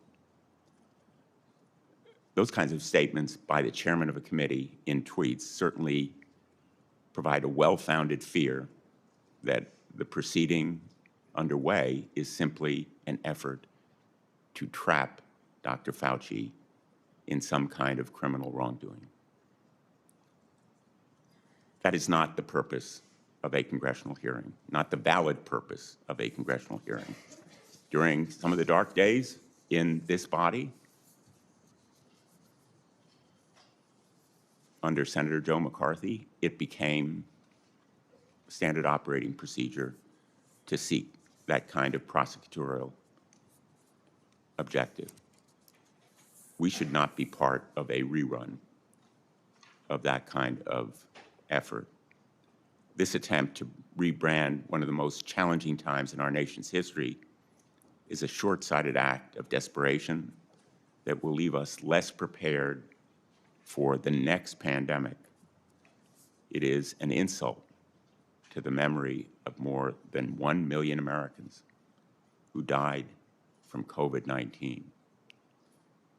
If there are valid scientific questions about the origins of this pandemic, COVID-19, about the kinds of steps that were taken to counter it, about the need for more preparation, they should certainly be addressed, but not in a show trial, not as part of a continuing vendetta against a single individual. And unfortunately, I fear that is what we are seeing today. America deserves better. Thank you, Mr. Chairman. in no courtroom in America can you have your witness plead the Fifth Amendment and then your attorney gets to testify. That's what that letter is. The attorney's complaining and testifying, saying, he didn't do it, the prosecution's unfair. You don't get to do that. That's one thing you give up when you take the Fifth Amendment. You say, I'm not going to testify. I'm not going to give you any information. You don't then get to put your lawyer forward to justify it. He can do it in the press, but you can't come and testify. He was not invited to testify, and he was out of order, and it was appropriate to have him ejected. Senator. Chairman Paul, thank you for doing this. I think, I know in my state, people have been asking questions about Dr. Fauci for years. So Dr. Fauci, your entry has made clear that you love being a hero, a celebrity, and here having the eyes of the world upon you. You loved every newspaper profile, every photo shoot, every fancy dinner with the elites. To many Americans who lost family members, who lost trust in our federal government, you're not a hero. Unfortunately, you're a villain. You made yourself the story and abandoned the American people to serve your own ego. To begin, I would like to talk about your relationship with David Morenz. He was the senior advisor in the NIAID, Office of the Director, your office, for 16 years. He was your friend. He was a frequent guest at your house. You reportedly co-authored over 50 scientific articles with him. You turned to him first right after COVID-19 first occurred. Earlier this year, the Department of Justice charged him with conspiracy against the United States, in addition to other charges as part of a conspiracy to conceal information and falsify records to suppress alternative theories about the origins of COVID-19. Now, you've publicly kicked this man to the curb, saying, Dr. Morenz was not an advisor to me on institute policy or other substantive issues. So let's start with the use of personal Gmail accounts and David Morenz's relationship with Peter Daszak. David Morenz tells Peter Daszak, president of Equal Alliance, and you've got this in front of you, it's Exhibit 1, and it's already in the record as part of this. It says, quote, P.S. I forgot to say that there's no worry about FOIA. I can either send stuff to Tony on his private Gmail or hand it to him at work or as house. He is too smart to let colleagues send him stuff that could cause trouble. Dr. Fauci, did Dr. Morenz's relationship with Peter Daszak concern you? Yes or no? On the advice of counsel, I respectfully decline to answer based upon my rights under the Fifth Amendment to the Constitution. Did David Morenz ever bring documents to your house? On the advice of counsel, I respectfully decline to answer based upon my rights under the Fifth Amendment to the Constitution. Did you ever receive a text about your work at NIAID to your personal cell phone? On the advice of counsel, I respectfully decline to answer based upon my rights under the Fifth Amendment to the Constitution. Did any text about your work at NIAID that went to your personal cell phone ever become part of federal records?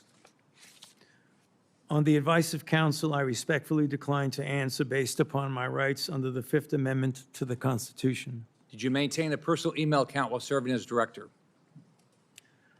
On the advice of counsel, I respectfully decline to answer based upon my rights under the Fifth Amendment to the Constitution. Did you ever receive work-related communications on that Gmail account from David Morenz? On the advice of counsel, I respectfully decline to answer based upon my rights under the Fifth Amendment to the Constitution. Did you preserve any work-related communications on that Gmail account from David Morenz? On the advice of counsel, I respectfully decline to answer based upon my rights under the Fifth Amendment to the Constitution. Did David Morenz ever provide you with documents outside of those two ways that would violate NIH policy for FOIA compliance? On the advice of counsel, I respectfully decline to answer based upon my rights under the Fifth Amendment to the Constitution. Now let's look at two other communications. You emailed David Morenz on January 26, 2020, quote, "It is important that I speak with you tonight. Please call me at home." This is part of Exhibit 2 that you have in front of you. This email is sent the same day, the exact same day you write in an internal document, quote, "Now we know the market was not the source, it was the amplifier," unquote. Would you call the origins of COVID-19 a substantive issue? On the advice of counsel, I respectfully decline to answer based upon my rights under the Fifth Amendment to the Constitution. Did you discuss COVID-19 origins with David Morenz on this phone call? On the advice of counsel, I respectfully decline to answer based upon my rights under the Fifth Amendment to the Constitution. Now let's take a closer look at the last time you testified before Congress. This is part of what you have in front of you as Exhibit 4, which is part of the record. In June 2024, you testified to Dr. Moran's, quote, "was not an advisor to me on institute policy or other substantive issues. Furthermore, his office is located in a different building from that of the NIAID director," unquote. Is that still your testimony today? On the advice of counsel, I respectfully decline to answer based upon my rights under the Fifth Amendment to the Constitution. So today, under oath, your testimony remains that Dr. Moran's was not an advisor to you on institute policy or substantive matters. On the advice of counsel, I respectfully decline to answer based upon my rights under the Fifth Amendment to the Constitution. Now, I've got Exhibit 5, which you have in front of you. On October 24, 2021, David Moran's texted you to provide information about and advocate for the controversial EcoHealth Alliance grant. You thank him and tell him that you will check the information. Would you agree that this shows an advisory relationship between David Moran's and yourself? On the advice of counsel, I respectfully decline to answer based upon my rights under the Fifth Amendment to the Constitution. Would you agree that you two were discussing a substantive issue? On the advice of counsel, I respectfully decline to answer based upon my rights under the Fifth Amendment to the Constitution. If documentary evidence establishes that Dr. Moran's advised you regarding EcoHealth Alliance, COVID origins, or grant policy, then your June 2024 testimony would have been inaccurate, correct? On the advice of counsel, I respectfully decline to answer based upon my rights under the Fifth Amendment to the Constitution. Is there any document in your possession today that would contradict your prior congressional testimony? On the advice of counsel, I respectfully decline to answer based upon my rights under the Fifth Amendment to the Constitution. Have you deleted, destroyed, or instructed anyone to destroy records after learning Congress is investigating these matters? On the advice of counsel, I respectfully decline to answer based upon my rights under the Fifth Amendment to the Constitution. Are you aware of anyone who did? On the advice of counsel, I respectfully decline to answer based upon my rights under the Fifth Amendment to the Constitution. As you know, Dr. Moran now faces charges related to destroying records while you distance yourself from him. Is that fair to a decades-long friend? On the advice of counsel, I respectfully decline to answer based upon my rights under the Fifth Amendment to the Constitution. When is the last time you spoke to him? On the advice of counsel, I respectfully decline to answer based upon my rights under the Fifth Amendment to the Constitution. In hindsight, are you disappointed how you handled COVID? Do you have any regrets? On the advice of counsel, I respectfully decline to answer based upon my rights under the Fifth Amendment to the Constitution. Dr. Fauci, I want to close with this. Here's how you impacted my family and people close to me. I have daughters with children. You can't imagine the questions they had around vaccines for their kids and themselves, and the pressure, the unbelievable pressure to make the right decision for their health. I can tell you pregnant women who worked with me were so scared because every time they went to the doctor, they were told something different about taking the vaccine, and you caused this. Imagine being a mom trying to protect their kids, or an expectant mother trying to figure out what to do. Every 3 weeks, a doctor tells you a new set of guidance on a vaccine. The haphazard information you released and pushed on the American people with little research is appalling, and why there's so much distrust in our institutions today. That trust is crucial to public health, and you, more than any person or event in my lifetime, have destroyed that trust for millions of Americans. You lied to hundreds of millions of people amid the worst public health crisis in a century. You failed to follow your own guidance. You forced people to watch their loved ones die alone over the phone. It's disgusting. You destroyed the federal government's credibility when it comes to public health. We have entire generations of Americans who, rightfully so, do not trust our institution to keep people safe because of you. This has destroyed decades of progress and lifetimes of work because you wanted to fuel your own ego and be the center of attention. What would you do differently knowing what you know today, Dr. Fauci? On the advice of counsel, I respectfully decline to answer based upon my rights under the Fifth Amendment to the Constitution. All the evidence is right here, and you still can't bring yourself to tell the truth or apologize because you received an auto-pin pardon from a staffer in the Biden White House.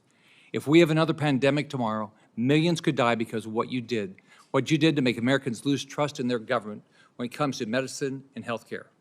How many families have you apologized to had to watch their loved ones die alone? You breached public trust, and now you're hiding behind a fraudulent pardon. Your legacy will not be as a man that saved America from COVID, but as a man who destroyed the public trust in America's public health institutions in exchange for 5 minutes of fame.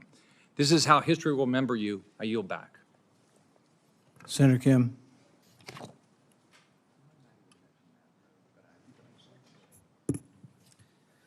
Thank you, Dr. Fauci, for coming on out in front of this committee. I know it's not what you would want. It's not what you deserve. I just want to say and start by just saying thank you to you for your service to this nation. I didn't know much about you prior to the pandemic. I came to learn about you from how many Americans did, but I also had the opportunity to talk to you and engage with you as someone who is a member of the Select Committee on the Coronavirus Crisis over in the House of Representatives. When I learned about your background, 38 years as the director of the National Institute of Allergy and Infectious Disease, appointed by President Reagan, served under 7 presidents, 4 Republicans and 3 Democrats. I admire that greatly. I myself had a chance to serve in the executive branch, serve in government under both a Republican president and a Democratic president. And I believe that we need more of that type of work, a place where we can understand our jobs not as coming from a place of partisanship and politics, but that of just public service. And right now, I feel the hyperpartisanship growing in this country in dangerous ways. I feel it much more present here on the Hill than I did back when I served as a nonpartisan career public servant at the State Department. And I worry about it. I worry about what kind of trajectory we're on as a country and what this causes when it comes next for public service and those willing to step up for our nation. And it's not just in the attacks, but we see it brought out with the cuts to funding, to the firing of federal workers, to the demonization of their motivations, people calling our public servants criminals, thinking that they are there solely to undermine others that are trying to engage. I look at it right now. You know, it's not just that the people are being attacked, our public servants being attacked, but that it's undermining the very nature of the work of governance. You know, these cuts to HHS funding, to NIH funding, to the grants, cuts to the researchers doing the critical work to find cures and medicines. These firing and these cuts, they're creating a chilling effect, honestly, a chilling effect for the next generation of people who might consider stepping up to serve our nation, to be the next generation of researchers who now are wondering whether or not this is the right thing for them to do at a time when they see some of their colleagues or those that they looked up to being attacked, their funding being cut. Researchers that I talk to who are now either leaving the country or considering leaving the country to do their work because of the sheer unpredictability of America. That this nation so great, so powerful, has now been crippled with this sense of unpredictability and unreliability. That is not the type of country that I hope we strive to be. I've raised this because these attacks upon Dr. Fauci, it's not just about him.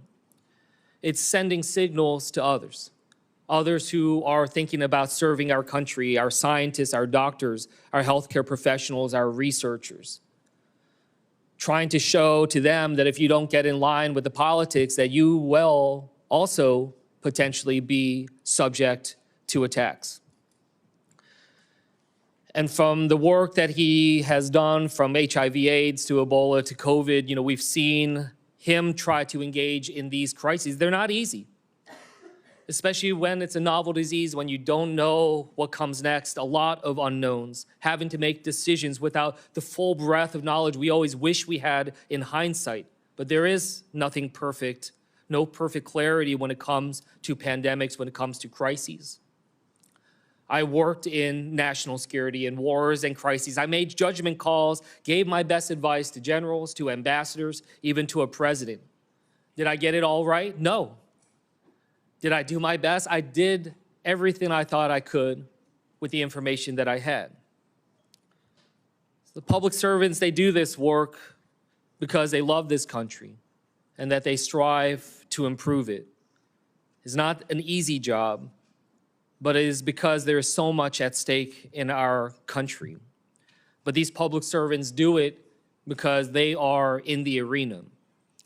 I just want to end by just reading a portion of this because I think it's important as we're thinking about how to be able to treat public servants through this country, to think through this.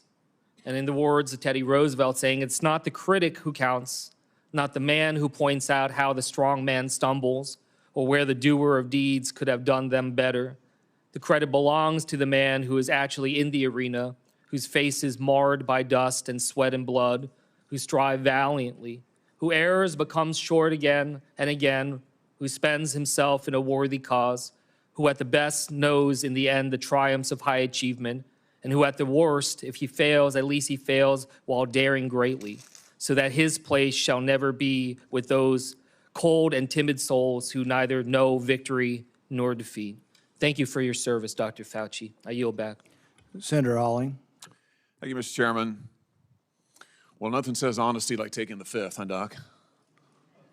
Let's try something. What day of the week is it today? On the advice of counsel, I respectfully decline to answer based upon my rights under the Fifth Amendment to the Constitution. What color tie are you wearing? On the advice of counsel, I respectfully decline to answer based upon my rights under the Fifth Amendment to the Constitution. What color's the carpet in front of you? On the advice of counsel, I respectfully decline to answer based upon my rights under the Fifth Amendment to the Constitution. Let's just get one thing straight. You don't have any rights under the Fifth Amendment because you've been pardoned, as you very well know. As the Supreme Court has been clear for a century and more, Brown versus Walker, 1896, when he has been pardoned, he may not stand upon his privilege. You know that. Your lawyers sitting behind you now shifting nervously in their chairs, they know it. This isn't about the Constitution. This isn't about the law. This is about contempt. Contempt for this body and contempt for the American people. But I think I know why you're doing it. It's because you don't want to answer questions. It's because you did all kinds of terrible things. It's because during the pandemic you got rich, didn't you? You got rich while people were dying, hundreds of thousands of Americans, over 1 million in the end, and you were getting rich, and not only were you doing that, you were using federal employees with taxpayer money to apply for and solicit cash prizes for you personally, cash prizes totaling over $1 million. You did all of that during the pandemic, didn't you? That's a question. On the advice of counsel, I respectfully decline to answer based upon my rights under the Fifth Amendment to the Constitution. You remember Greg Folkers? Who was that? On the advice of counsel, I respectfully decline to answer based upon my rights under the Fifth Amendment to the Constitution. Your chief of staff is the answer. Do you remember Patricia Conrad? Who was that? On the advice of counsel, I respectfully decline to answer based upon my rights under the Fifth Amendment to the Constitution. She was your personal assistant. And what were these individuals doing in the depth of the pandemic in November of 2020 when millions of Americans were suffering from COVID? What were they doing? I tell you what they're doing. Folkers was on your behalf soliciting and gathering information for a cash award. Let's look at it. We've got his email right here, right over my shoulder. Folkers says, I'm working on this nomination for the Dan David Award for Fauci. We need to beef up the COVID part. Do you have language in the can that you could share that delineates how we responded in new ways to COVID? He sends this to multiple federal employees. What was the Dan David Award? Do you remember, Doc? On the advice of counsel, I respectfully decline to answer based upon my rights under the Fifth Amendment to the Constitution. It was a $900,000 cash award. $900,000 cash award. And he got it. because he used federal employees to get it. And this wasn't the only award, was it, Dr. Fauci? In fact, you applied for and received at least 8 other federal cash prizes on federal time using federal employees and federal resources. Here they are over my shoulder. Besides the Dan David Award, you've got the Partnership for Public Service, you've got the Adelson Prize, you've got the Smithsonian Award, you've got the National Academy of Medicine's Award, you've got the CDC Foundation. In fact, you turned your staff into a full-time application machine. You actually wrote to people and said, do you think maybe I'd qualify? And you got cash for all of this. And it wasn't just 1 or 2 employees, was it? In fact, you used 8 separate federal employees on federal time using federal resources to solicit cash awards. Isn't that true? On the advice of counsel, I respectfully decline to answer based upon my rights under the Fifth Amendment to the Constitution. Here they are right over my shoulder. Here's all of them. The people that you use, federal employees, so that you could go and get cash money. And the most hilarious part is that you weren't content to even dragoon them into applying for all of these cash awards. You then had them go out to the ethics agencies and ethics watchdogs and demand that you be able to get the money. That's right. We've got it in your emails. Your staff and employees on federal time, using federal resources, being paid with federal dollars, are soliciting cash for you, and then they're turning around and saying to the agency, we don't want just an answer, we want to get to yes, because Fauci wants the money. He wants it. We want to get to yes, and yes takes time. This is your chief of staff again, using federal email to pressure the agency's own ethics people so that you could get money, so that you could get rich. And it violated the law, didn't it, Dr. Fauci? Didn't it? It violated the law, didn't it? It is a question. You can answer. Go ahead. On the advice of counsel, I respectfully decline to answer based upon my rights under the Fifth Amendment to the Constitution. Federal law, as you very well know, prohibits the solicitation of cash awards or other personal benefits for federal employees. And it certainly prohibits using your own employees to do this. 5 CFR section 2635-205B, it says it right there in black and white. You cannot use federal resources, federal dollars, federal employees, federal offices, federal email, federal time to solicit cash awards, and you did all of it, and the worst part is thousands of people were dying while you were doing it. You were supposed to be the nation's doctor, and you were playing one on TV, but this is what you were doing with your time. Isn't that true? On the advice of counsel, I respectfully decline to answer based upon my rights under the Fifth Amendment to the Constitution. Yeah, I can see why. I can certainly see why. You know what I can't quite figure out is that why you were so obsessed with it, because you're already rich. I mean, and your scheme worked here. I mean, your net worth now is north of $12 million. You got over $1 million in cash awards during COVID, during a 12-month, 24-month span during COVID. $1 million you knocked down in cash money using federal resources. Now you're worth more than $12 million. You've got a pension that in its first year paid out north of $400,000 a year. 1 million people dead, you're getting rich. 1 million people dead, you're using federal employees to get cash awards for you. 1 million people dead, and you're here taking the fifth because you don't want to admit that what really happened in all that time was a multi-month, multi-year course of self-dealing. Isn't that true, Dr. Fauci? On the advice of counsel, I respectfully decline to answer based upon my rights under the Fifth Amendment to the Constitution. Yeah, well, silence is admission. And here's the real thing. At the end of the day, it wasn't just about the money, really, was it? It was really about a power trip. I mean, through all of this, you want to be the most famous scientist in the world. You were so focused on getting every award and every drop of cash that you could, all because you wanted to be on TV. You wanted to be the sun god of science. You wanted to be the guy who was in charge of it all. You wanted to lambaste Trump. You wanted to make sure that nobody else stole your spotlight. You wanted to be the guy. You had time to sit for InStyle magazine. Here's what you were doing with your time. You could sit for InStyle magazine but you can't answer questions for the American people. You could sit for InStyle magazine, but you're here taking the fifth. You could sit for InStyle magazine and get $1 million in cash awards, but now the cat's got your tongue. I bet he does. I tell you what, here's my conclusion from all of this. This was really all about you the whole time. Somewhere along the way, you lost your way. You may have been a good public servant at one time, I don't know. But what I can tell you from reading your emails now, from looking at what you did, how you used your employees, somewhere along the line, it became all about you. You became a narcissist and a megalomaniac and a liar. And you've lied to the American people, and you've lied to this body. And you've disgraced your profession by doing it. You called yourself the most famous scientist in the world. You've done more to harm science than anybody in my lifetime.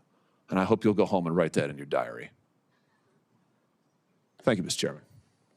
Senator Fetterman. Thank you, Mr. Chairman.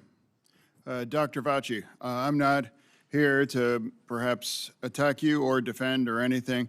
It's really just more, honestly, I just want to acknowledge I have had members of my family die from COVID, and now I also grieve for people that I've met that have lost their business through the pandemic, and they'll never been the same. Now, during the pandemic, I was the lieutenant governor, so we were in the middle of all of that maelstrom, trying to find the right balance between protect life and protect the economics and for all of it. And I'm not sure if we got it all right or wrong, but without a doubt, I can continue to question myself. But one that it's not about much more your regrets, but I have one. And that is early on that there was the theory that the virus could have emerged from the lab. And early on that became like a right-wing kinds of theory. And I thought it seemed to make sense. Now there was a really advanced lab that was close by, and then you have this unknown virus out. So, but that became a very partisan thing. And now it seems now it's more and more emerging theory that would have come from the lab. Now, you know, I think that the next time our nation's facing something like this, we are not become, you know, as I might have been, blinded by the partisan idea that maybe the truth might come from a side that's different than you are. But I think we should really be willing to pursue truth, no matter where that may have emerged, you know, for all of that. So, and I now cede the remain back to the chair. Thank you. Senator Moreno. Thank you, Mr. Chairman. And I will echo Senator Johnson's comments about your opening statement, Mr. Chairman. I think it was dead on. Very, very well done. Mr. Fauci, do you know who David Schertler is? On the advice of counsel, I respectfully decline to answer based upon my rights under the Fifth Amendment to the Constitution. Fifth Amendment of the Constitution. What does the Fifth Amendment of the Constitution say?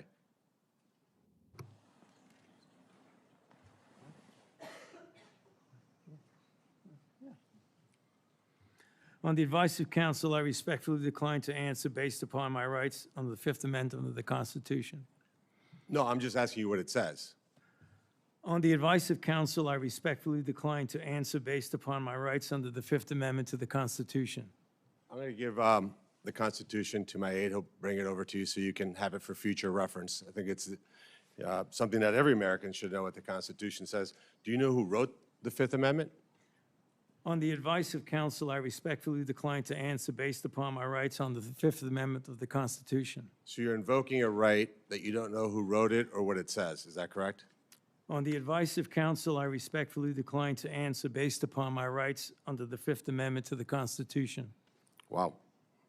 Well, let me tell you who David Schertler is for the audience, because he was ejected by the chairman. He's a high-profile criminal attorney. He's represented some really great people, like Senator Bob Menendez. Maybe that's somebody who my Democrat colleagues may remember took gold bars as bribes from the Egyptians.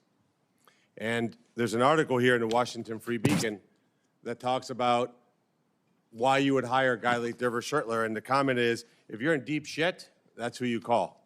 Do you feel like you're in deep shit? On the advice of counsel, I respectfully decline to answer based upon my rights under the Fifth Amendment to the Constitution.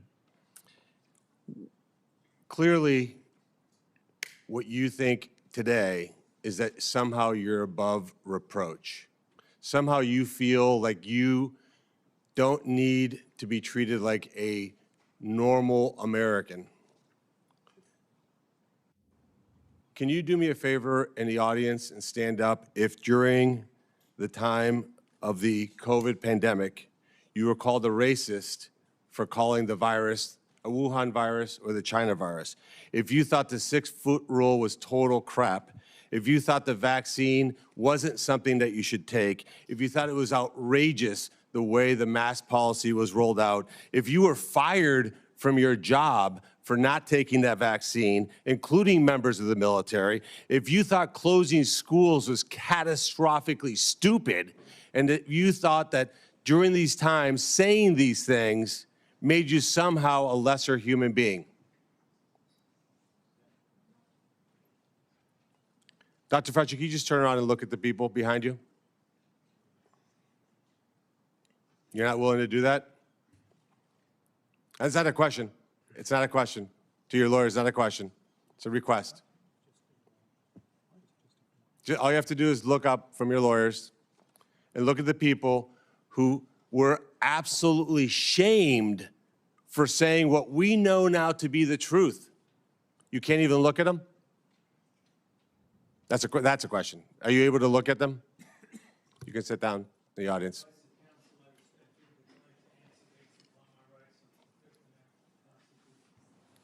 There was a mom in Ohio during the depth of the coronavirus pandemic, decided to go to her high school football game for her son. They hadn't been out much. The kids had been learning at school, and then the school got shut down. They hadn't really gotten much out of that education, as any parent knew. That remote learning was no learning at all. But it was a Friday night. Her son wanted to go watch a buddy go play football. So they went to the stadium. They sat alone, far from everybody else, just a mom, a dad, a few kids. They didn't feel they needed to wear masks because it was stupid, because they were outside. They all live together. They're not near anybody. Dr. Fauci, do you know what happened to that mom and that family?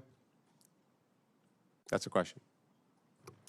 On the advice of counsel, I respectfully decline to answer based upon my rights under the Fifth Amendment to the Constitution. They were dragged out of that stadium and arrested. Those policies were put in place because you had moronic politicians that listened to the words of a megalomaniac who was more interested in having met a Kardashian than the suffering of the American people, and that is you. Your advice to communities like that, to idiotic politicians who enforce those rules, arrested that mom for watching a football game with her own family outside. When that story broke, I said to myself, I cannot stand idly on the side and watch this happen. It was about 6 years ago today that I decided I'm going to give up my businesses, sell them all, run for office, run for the United States Senate. Here I am sitting in front of you 6 years later saying, who the fuck do you think you were for doing that? It is a total disgrace what you did to this country. And if my Democrat colleagues are standing there defending you, I hope the voters of the United States of America watch the clips of every one of you doting on a guy who was more interested in being a celebrity than saving American people. I will make it my mission to make certain that every single one of those Democrats who did that will see that clip over and over and over again. Because there is no defense of what you did. You may have had a 50-plus year legacy of public service, but it ends in total and complete disgrace. So let me ask you an opportunity to answer one question. Will you apologize, just apologize, to the people who you harmed through your actions? Will you say, do you have the dignity to just say you're sorry? On the advice of counsel, I respectfully decline to answer based upon my rights under the Fifth Amendment to the Constitution. So you won't apologize to the military members who Joe Biden summarily dismissed from the military for not taking the vaccine? On the advice of counsel, I respectfully decline to answer based upon my rights under the Fifth Amendment to the Constitution. Will you apologize to the business owners that lost their business, shattered their lives, and they'll never recover? On the advice of counsel, I respectfully decline to answer based upon my rights under the Fifth Amendment to the Constitution. Will you apologize to the moms who had to force their infant children, 2, 3, 4-year-olds, to put masks on, and what that did and how that traumatized those kids?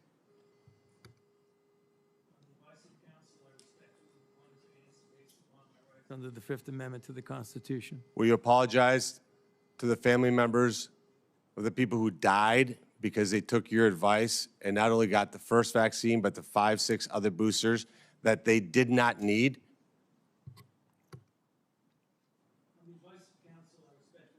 To answer based upon my rights under the Fifth Amendment to the Constitution. Will you apologize to that mom from Ohio for being arrested for watching a football game with her family? On the advice of counsel, I respectfully decline to answer based upon my rights under the Fifth Amendment to the Constitution. So you didn't know who wrote the Fifth Amendment. It's James Madison. Lived in this town. I can only wonder what he would think of somebody like you invoking his writings to shield culpability for the actions that you took. It's no secret why you have to hire the biggest dirtbag attorney on the planet, because of what you did. I hope you're paying him well. And I hope that one way or the other, somewhere, sometime, you answer for your crimes. Senator Ernst. Thank you, Mr. Chairman, for holding this important hearing today. Dr. Fauci, Americans haven't forgotten the tragic stories of people who lost loved ones during COVID and those that were denied a chance to say goodbye to their family members that were in hospitals or residing in nursing homes because of the COVID-19 protocols. Americans haven't forgotten the mandates, the adverse reactions to vaccines, the government misinformation, social media censorship, hotlines to tattle on their neighbors, the forced school closures, the tragic rise in suicides, or those businesses that were forced to close during lockdowns. Americans haven't forgotten the hundreds of billions of dollars spent by taxpayers for COVID relief, stolen by fraudsters who bought Rolls Royces and yachts. These were taxpayer dollars. Americans have lost trust in science and government after the COVID response, trust which will be incredibly difficult for us to gain back. Dr. Fauci, you have said that the science was evolving and that your recommendations evolved with it. But Americans remember you as the public face of the coronavirus response.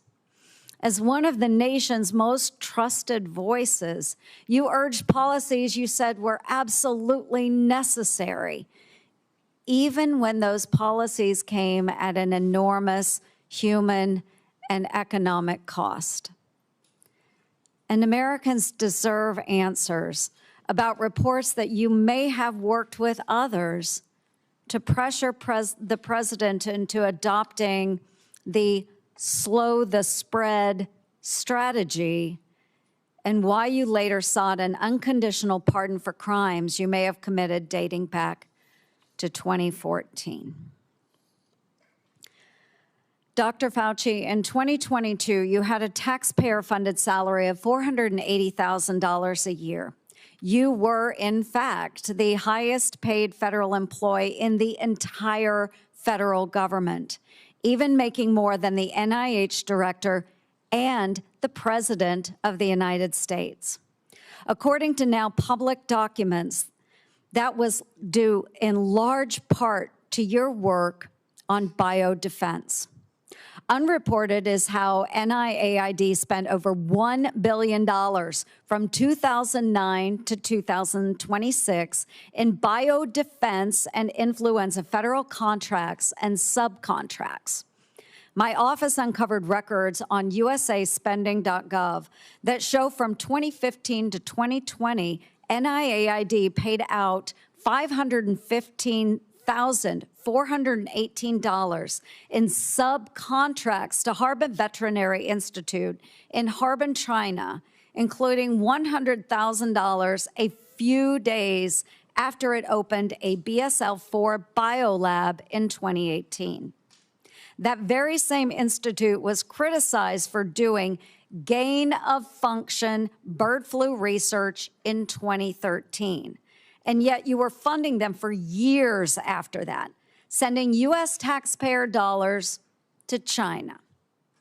These contracts, which we also trace to NIAID, show U.S. taxpayers funded gain-of-function researchers in the Netherlands and in Wisconsin, funding the same folks whose controversial work led President Obama to pause this exact type of dangerous pandemic research.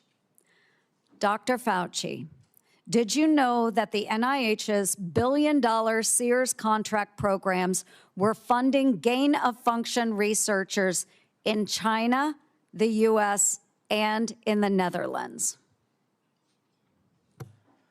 On the advice of counsel, I respectfully decline to answer based upon my rights under the Fifth Amendment to the Constitution. Dr. Fauci, Dr. Deborah Birx wrote in her book that you and President Obama's former CDC director were at a Saturday, March 14th, 2020 meeting at her home 2 days before the president announced his 15 days to slow the spread effort. Your now released diaries said the meeting was a week before that. Dr. Birx said you all were trying to trap the president into having no other options.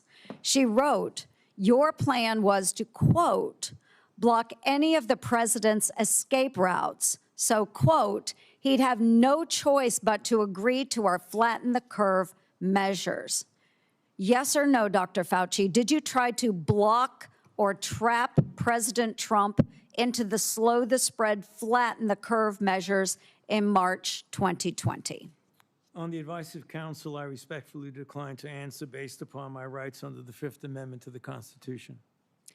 When the COVID-19 virus broke out in Wuhan, China, you, Dr. Fauci, knew pretty much right away that NIH had funded Chinese labs, including those doing coronavirus research. There's email traffic from early January 2020 where your staff was flagging for you that NIH funded coronavirus research at the Wuhan lab through EcoHealth Alliance. Yet few Americans knew we funded the Wuhan lab because the funding went through a sub-award and was not reported to the public database like usaspending.gov as it should have been. Also, EcoHealth violated federal law by failing to report in its research papers how much taxpayer funding it spent on that research. At my request, the Government Accountability Office helped track down that $1.4 million of U.S. taxpayer money that was sent to the Wuhan Institute of Virology, both by you, Dr. Fauci, and through USAID. But first, it passed through EcoHealth Alliance, which I helped to get defunded through the NDAA. Dr. Fauci, did you intentionally use subaward funding to obscure NIH funding of Chinese biolabs and coronavirus research? On the advice of counsel, I respectfully decline to answer based upon my rights under the Fifth Amendment to the Constitution. NIAID awarded multi-million-dollar grants to a number of scientists shortly after they wrote publicly in the Proximal Origins paper that the COVID virus likely came from nature. Though documents Chairman Paul released last week show in private, those same scientists were much more open to the virus being from a lab. In 2023, Representative Jordan insinuated that you basically gave a $9 million bribe in the form of an NIH grant to NIH-funded virologists to say the virus likely was from nature. Dr. Fauci, yes or no, did you reward the Proximal Origin authors by giving them NIAID grants or contracts? I respectfully decline to answer based upon my rights under the Fifth Amendment to the Constitution. Dr. Fauci, we have learned that U.S. coronavirus researchers at UNC shipped, quote, humanized or transgenic mice to China by around 2017 for use in their dangerous coronavirus work. Under your NIAID coronavirus, researchers also used aborted baby body parts in mice research, and taxpayers paid for them to do that. NIH-funded coronavirus researcher Dr. Ralph Barrick and his colleagues at UNC put parts of livers, thymuses, and chunks of human fetal lung that they got from aborted, almost 5-month-old human babies. They put those parts in their research mice. They disgustingly named them BLTL mice and wrote they had created a, quote, sandwich of aborted body parts in the mice. Get it, folks? BLT. A BLT sandwich. Your RML lab employees in Montana also ordered and used aborted baby body parts in their taxpayer-funded research. And emails show how they plan to use those mice for post-COVID work. NIH funded putting aborted babies' fingers and scalps off the heads of aborted babies and putting them into the backs of research mice. The scalps later grew fine baby hair in the mice. They even included those disgusting photos in their research paper that you funded. Not all of those were research on coronaviruses, but some were. Thankfully, the current NIH director has said no more of this. Dr. Fauci, yes or no, do you think that human aborted parts should be put into mice for coronavirus research? The advice of counsel, I respectfully decline to answer based upon my rights under the Fifth Amendment to the Constitution. Mr. Chairman, would you direct the witness to answer the questions that we have been asking? He probably would if he was here, but you know, I can direct it. But no, I think we understand his answer. We do understand that. Americans are asking for accountability, Dr. Fauci, and your silence is very telling. Thank you, Mr. Chair. Senator Moody. Thank you, Mr. Chairman. You know, I'm the most junior member of the Senate here, showing from where I sit. I just got here last year. Many of you may remember I was the Attorney General in Florida who fought back against the lockdowns, the school closures, the church closures, everything to embrace sanity and science. We fought back. We got ridiculed for it. And we didn't just call people names. We actually impaneled a grand jury of people of all walks of life, all political persuasions. So that's how I came here, fighting for a free state amongst states that had locked their own people down. We are now called the Free State of Florida. And I believe our responsibility here is to make sure that government remembers the people are our bosses, that we report to them, that we're accountable to them. Government shouldn't operate for itself. Government operates on behalf of and for the American people.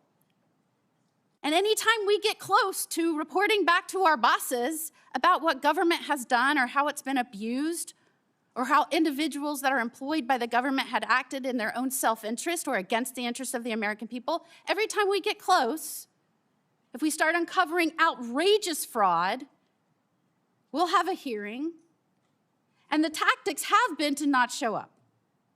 So you'll have all of us over here trying to drill down on why we've been giving money that actually works against American citizens, and no one shows up. Today well, nobody's here at the moment. Today there seems to be a different tactic. Today we have Democrats showing up and trying to spin why we shouldn't even be having this hearing to report back to our bosses. One said, today's hearing does damage. It will deter others from public service.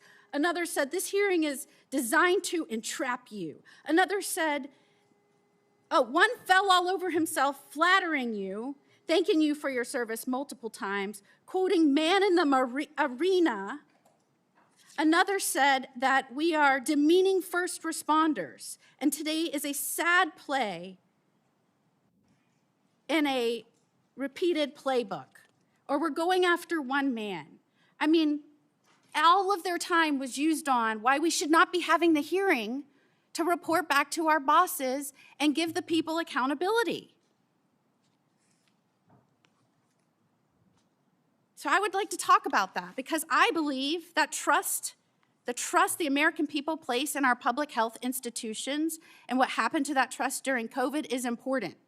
Because in a public health emergency, they are asked to make extraordinary sacrifices based on advice given to them by the government that is supposed to be working for them. And for that system to work, the public has to be able to trust the people giving them instructions. That trust depends on candor. Would you agree with that, Dr. Fauci? On the advice of counsel, I respectfully decline to answer based upon my rights under the Fifth Amendment to the Constitution. And when the evidence is uncertain, officials need to say so. When recommendations are based on assumptions rather than hard data, they need to say so. And when they get something wrong, they need to own it.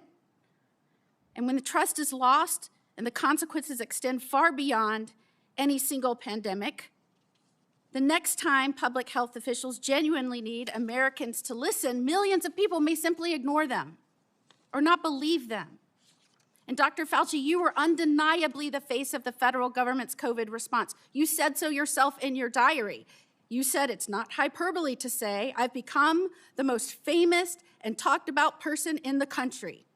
So I want to understand how we got here. Let's start at the beginning. On March 8th, 2020, you appeared on 60 Minutes to discuss the spread of COVID-19. You were specifically asked to clear up the confusion and misinformation surrounding masks. You told the American people, right now in the United States, people should not be walking around with a mask. The interviewer immediately stopped you and said, are you sure of it? Because people are listening really closely to this. And instead of walking back or qualifying your statement in any way, you doubled down. There's no reason to be walking around with a mask. When you're in the middle of an outbreak, wearing a mask might make people feel a little better. It might even block a droplet, but it's not providing the perfect protection that people think it is. And often there are unintended consequences. People keep fiddling with their masks. They keep touching their face. Just a few weeks later, the CDC released its guidance recommending that Americans wear masks in public. You were asked to explain your original recommendation. You emphasized a very different consideration. You said, well, back then, the critical issue was to save the masks for the people who really needed them because it was felt there was a shortage of masks. So I want everybody to sit with that. The critical issue driving your initial recommendation to the American public was scarcity, logistics, not medical evidence. So when you told the American people there was no reason to wear a mask, what was your principal objective? Giving them an honest assessment of the medical evidence or discouraging them from consuming a scarce supply of masks? On the advice of counsel, I respectfully decline to answer based upon my rights under the Fifth Amendment to the Constitution. Well, unfortunately, that was just the beginning of a broader pattern. Let's talk about the 6-foot distancing rule. In April 5th, 2020, interview on CBS said, "Every time I get to that podium in the White House briefing room, I always essentially plead with people. Please take a look at those very simple guidelines of physical separation, and they're very, very clear. Physically separate 6 feet away." Yet when Congress finally asked you in 2024 what science supported that evidence, 6-foot distance rule for COVID, you admitted you were not aware of any studies supporting it. Incredibly, you said the 6-foot rule sort of just appeared and described it as an empiric decision that wasn't based on data. That rule had real consequences. Schools didn't open back up. Businesses didn't open back up. Churches didn't open back up. I could go on and on and on. And Americans were kept physically separated from one another during the most difficult moments of their lives. Many lost loved ones during that time. So, Dr. Fauci, did you have any evidence to support a 6-foot separation rule when you gave that advice to Americans? On the advice of counsel, I respectfully decline to answer based upon my rights under the Fifth Amendment to the Constitution. All right, well, let's look at the lockdowns then. By 2022, the consequences of prolonged COVID lockdowns on our children were clear, from delayed development to social isolation, which is probably why you were asked in July 2022 whether you would recommend locking down schools again. And you said, first of all, I didn't recommend locking anything down. But now we have your diary. And it tells a very different story from the one you told the public. And I will quote, "I spoke with Bill de Blasio, the mayor of NYC, and convinced him based on what I was saying publicly in my conversation tonight to close the NYC schools. He had already decided based on what I was saying on TV. I went on to tell him he should close the bars and restaurants in NYC, and he said he would do this based on my recommendation. You even said that you told the president we should shut the whole country down." So, Dr. Fauci, how do you square telling the American people publicly that you didn't recommend locking anything down with your own diary entry kept on federal government equipment saying that your recommendation is what convinced the mayor and the president to lock things down? On the advice of counsel, I respectfully decline to answer based upon my rights under the Fifth Amendment to the Constitution. Now, I just want to make clear that when in Florida, we were pleading with people to give us advice based on scientific evidence,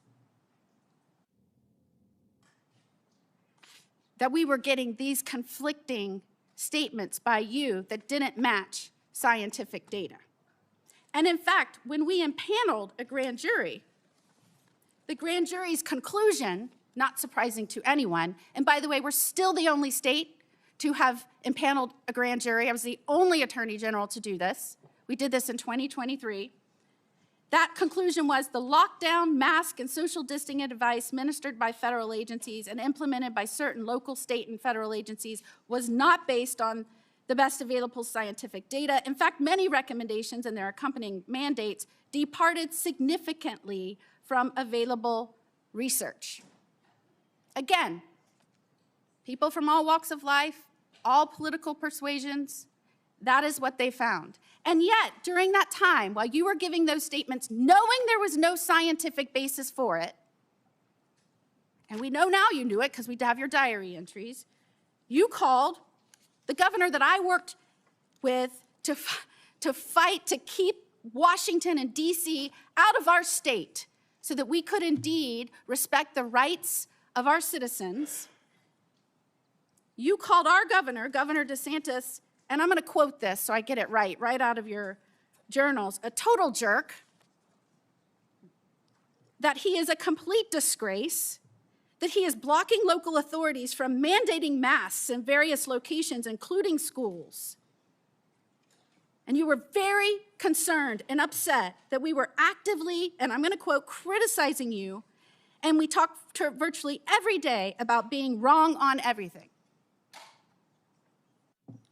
And what is astounding is that you wrote you feared because of that, because we were questioning our government, because we were fighting back for the truth from our government, from scientifically based recommendations, because we were pushing for that. You said you feared that our democracy is in dire danger. Thank goodness we have people up here that I work with that understand our role, which is to report to our bosses, the people, because they are in charge. Calling for our government to be honest with us and transparent with us and accountable to us, that is a democracy. What you did is the opposite. And I cannot believe I have to explain this to someone who represented our government and some of the most important issues for so long. And before I conclude, if I can just put up our pardon. This is the pardon you have heard so much about. And Dr. Fauci, the only other person that got a pardon like this, I believe, had a last name of Biden. This pardon goes back to, and if you'll see, January the 1st of 2014. Did you talk to President Biden and ask for this pardon? On the advice of counsel, I respectfully decline to answer based upon my rights under the Fifth Amendment to the Constitution. Who did you talk to in the White House about this pardon? On the advice of counsel, I respectfully decline to answer based upon my rights under the Fifth Amendment to the Constitution. Did you specifically ask that it be dated back to the beginning of 2014? On the advice of counsel, I respectfully decline to answer based upon my rights under the Fifth Amendment to the Constitution. Did you do that so that you would be given immunity going back to the beginning of 2014? On the advice of counsel, I respectfully decline to answer based upon my rights under the Fifth Amendment to the Constitution. I'm just very interested in why it was this date. Did it have anything to do with the fact that 2014 was also the year that the NIAID or NIH began funding EcoHealth Alliance's Understanding the Risk of Bat Coronavirus Emergence grant? On the advice of counsel, I respectfully decline to answer based upon my rights under the Fifth Amendment to the Constitution. And this is the same grant that funded the work on bat coronaviruses at the Wuhan Institute on Virology. Millions of Americans are questioning what happened during COVID, why we were given misleading information, misleading advice, why you gave conflicting statements based on, I guess, how you were feeling that day. And Americans, rightfully, we lost over 1 million Americans. They should be insulted when the Democrats insult our chair that he's doing this because he is on an obsessive mission to go after one man. Could his obsessive mission be to find out why 1 million Americans died and who might be responsible for that and where that started? Could that be his mission, Dr. Fauci? On the advice of counsel, I respectfully decline to answer based upon my rights under the Fifth Amendment to the Constitution. And after everything we have just walked through, can you sit here today and tell the American people, our bosses, that you bear no responsibility for their collapse in trust of their government? On the advice of counsel, I respectfully decline to answer based upon my rights under the Fifth Amendment to the Constitution. Time has expired. We're going to do another quick round for those who remain, about 5 minutes. Any questions that haven't come up that are pressing? Let's try not to go over territory that's already been done. I'll begin by asking unanimous consent to insert into the record documents show that the CIA transferred funds to NIAID through interagency agreement. Hearing no objection, so ordered. We had hoped to hear testimony from Anthony Fauci today. We haven't. But I think it's important that we do hear from him. So we will have a video we'll play in a moment. For years, Anthony Fauci has been the public face of saying this in all likelihood came from nature. He kept saying, it's the marketplace, it's the marketplace, it's the marketplace. He's been saying that on television up until recently. But what we find is that what he was saying in public is different than what he was saying in private. In January, in private, he wrote that looks like the wet market was a super spreader event. It didn't originate there. We know that some of the earliest deaths and sickness came from somewhere else. But then for years and years, we got dishonesty.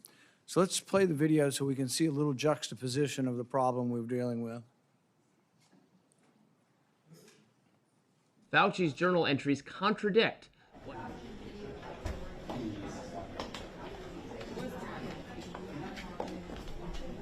outbreak of COVID did not occur at a wet market.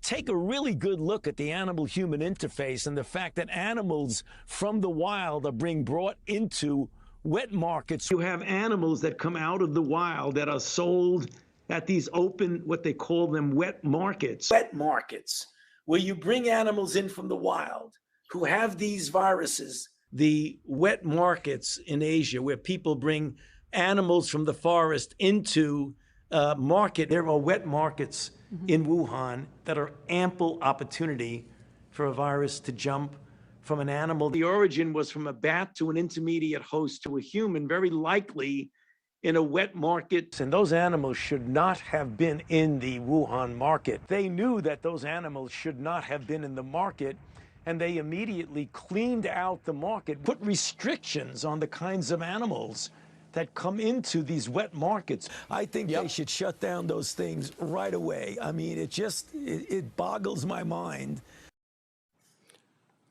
So repeatedly saying in public something different than what he believed in private. Now this is interesting because, you know, the first SARS outbreak in 2003 was traced to a wet market, to animals there. But interestingly, they had evidence. They had evidence that the animals had the disease. They also had evidence that the handlers had a disproportionately high number of antibodies to the disease. So there was evidence, and the evidence was presented. So when this came out, the same thing happened again. They did look at the wet market. They looked at the wet market and tested, I think, 80,000 animals and didn't find any animals that had COVID-19.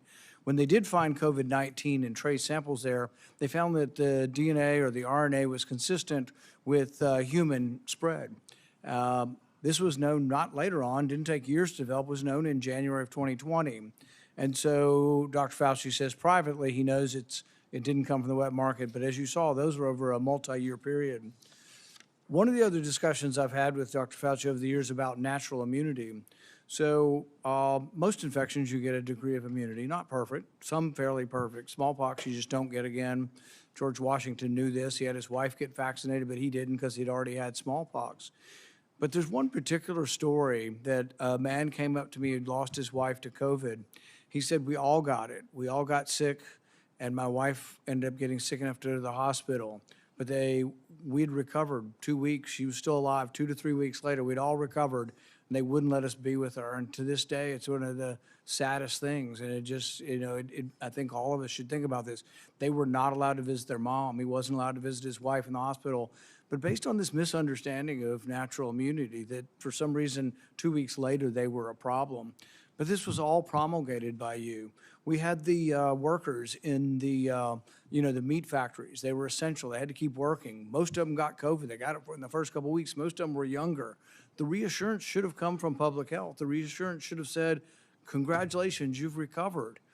It also should be acknowledged. What's the number one thing we can do if we get another pandemic? Before we have a vaccine, before we have monoclonal antibodies, it would be to utilize natural immunity.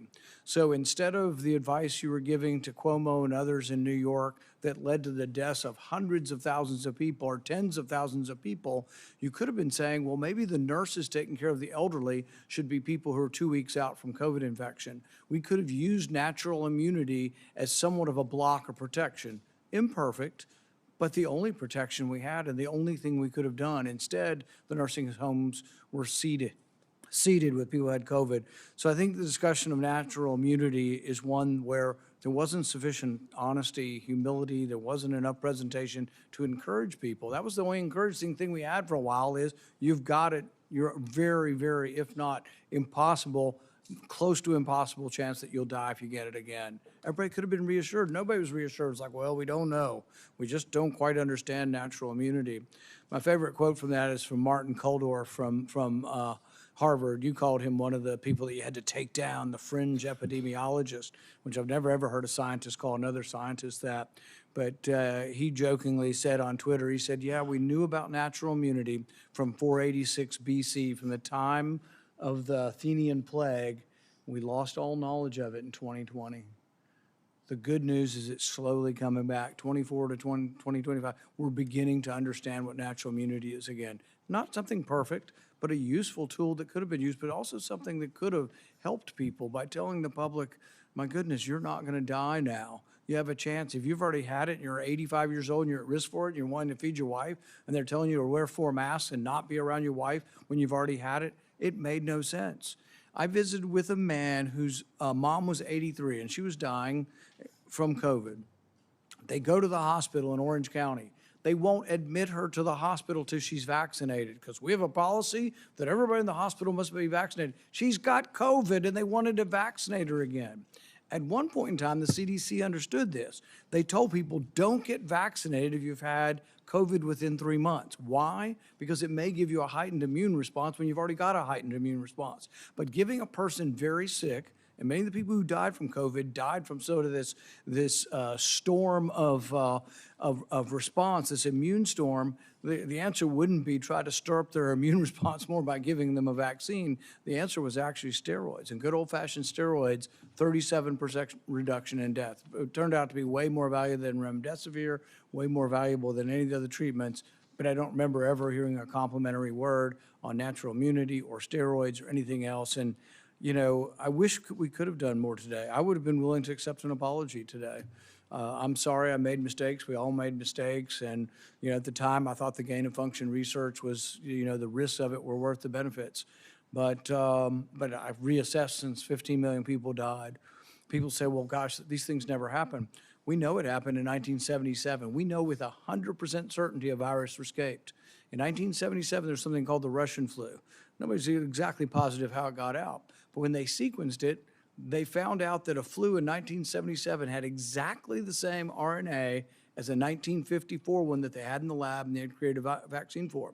In fact, turns out anybody born before 1954 was immune, and the only people who got it were people who were born between 1954 and 1977. But it was identical. The genetic sequence was identical to this vaccine or the virus from 1954, and that doesn't happen because these respiratory viruses are always mutating. To be identical means it had to have leaked from the lab, proof positive that it had. So we know this happens.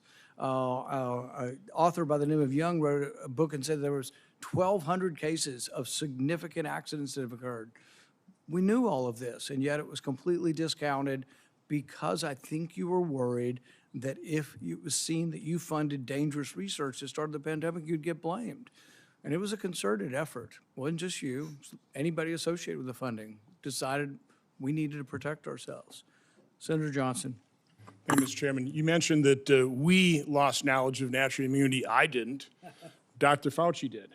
I suppose I had an asymptomatic case of COVID because of the very faulty PCR test. I never got vaccinated or injected. There's no way I would have done that because I found out enough about the mRNA gene therapy. But you also brought up the issue of hospital protocols. I'm going to be holding a public event on hospital protocols. We've already received a couple hundred testimonies. They are heart-wrenching. They are heart-wrenching. Here's an excerpt from the testimony of a staff surgeon, very experienced, doctor for decades, at Providence Regional Medical Center, Everett, Washington. Quote, after our hospital was given remdesivir by the CDC, we were provided misleading/inaccurate information about the drug biomedical leadership. When I had a young trauma patient who was a perfect candidate for remdesivir, the infectious disease doctor on call told me to not give it to her because, quote, she seemed like a nice girl.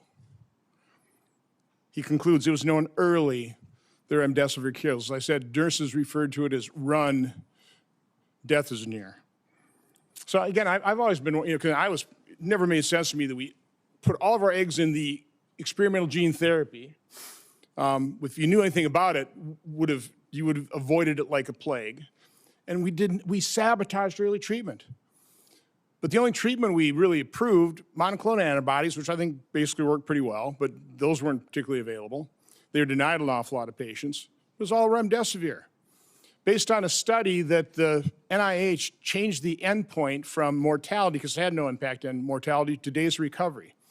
A drug that the WHO recommended against its use in COVID in November of 2020, but a drug that cost over $3,000 for a course of treatment, versus things like ivermectin, hydroxychloroquine, who even Dr. Fauci, I should have got that one out because I want to take this time to enter things in the record, said, you know, we need to have a very tight protocol on remdesivir because it's unknown, but hydroxychloroquine, I mean, that's approved, some side effects, but we have a long history of it.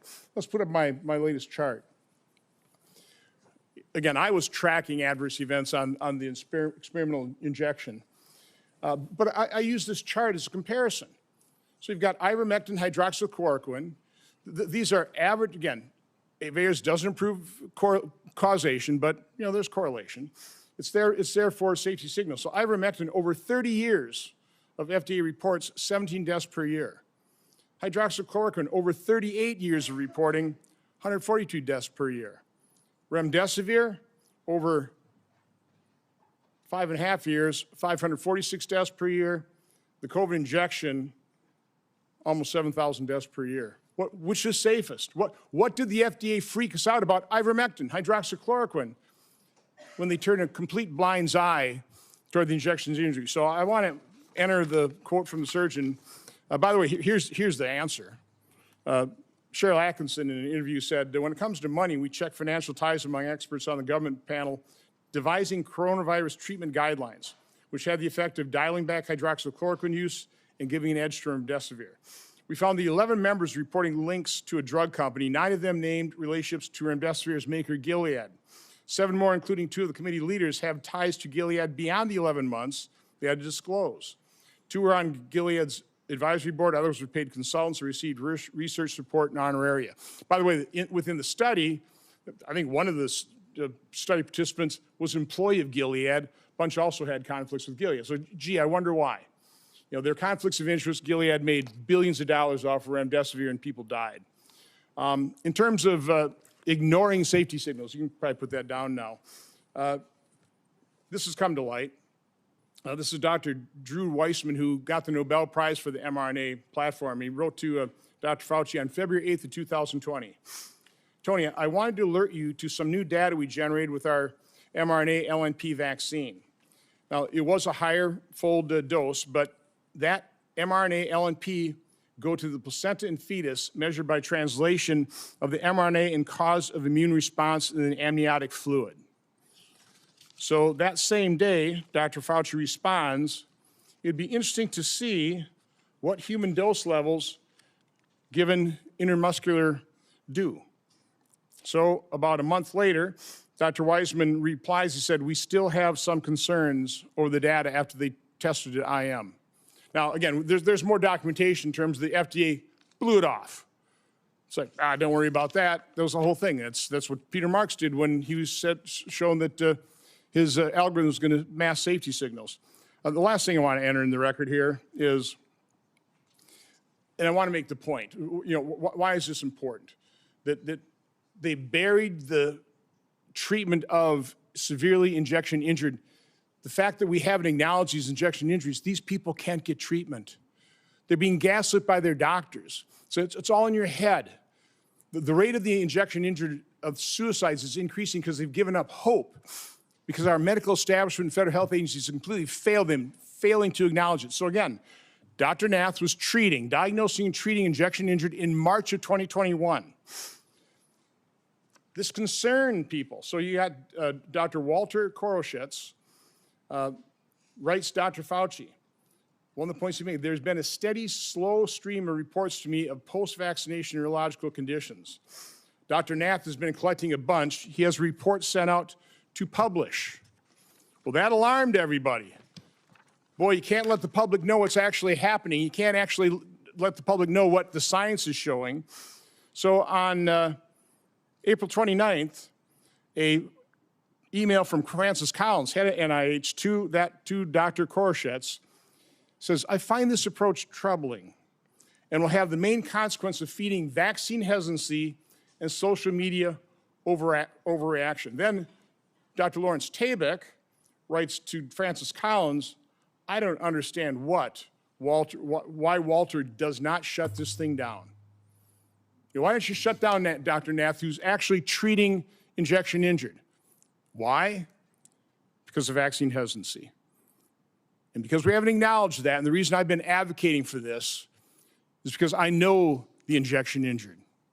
I know people who lost loved ones within days of the injection. And we've turned our backs on them. They deserve acknowledgement. They deserve to be heard, seen, and believed so they can get treatment. I also know the doctors whose careers were destroyed because you denigrated things like ivermectin and denied ivermectin to people in hospitals who got their kidneys knocked out by the remdesivir but got put on ventilators, never got to hug their loved ones goodbye because of those hospital protocols. That's what your science did to people. So, Dr. Fauci, my only question is, based on your lack of testimony here today, based quite honestly on our investigation into the cover-up of safety signals and injection injuries, we have issued letters to a number of former FDA officials to come in for transcribed interviews. You will be getting a letter today asking for a volunteer transcribed interview. So I'd be asking, will you comply or will I have to subpoena you? On the advice of counsel, I respectfully decline to answer based upon my rights under the Fifth Amendment to the Constitution. Expecting a subpoena. Thank you. Senator Scott. Dr. Fauci, did you personally receive any royalty payments connected to COVID-related intellectual property? On the advice of counsel, I respectfully decline to answer based upon my rights under the Fifth Amendment to the Constitution. Given that NIH receives royalty payments from certain pharmaceutical companies, why would any American believe these financial ties did not influence decisions about which treatments were promoted or restricted? On the advice of counsel, I respectfully decline to answer based upon my rights under the Fifth Amendment to the Constitution. Why doesn't NIAID publicly disclose these payments? On the advice of counsel, I respectfully decline to answer based upon my rights under the Fifth Amendment to the Constitution. Did you partner with Bill Gates on global health initiatives or vaccines? On the advice of counsel, I respectfully decline to answer based upon my rights under the Fifth Amendment to the Constitution. How much did Bill Gates entities provide in funding to NIAID collectively since 2005? On the advice of counsel, I respectfully decline to answer based upon my rights under the Fifth Amendment to the Constitution. To your knowledge, did Bill Gates partner with China on sensitive research? On the advice of counsel, I respectfully decline to answer based upon my rights under the Fifth Amendment to the Constitution. Specifically, dual-use research such as countermeasures or gain-of-function?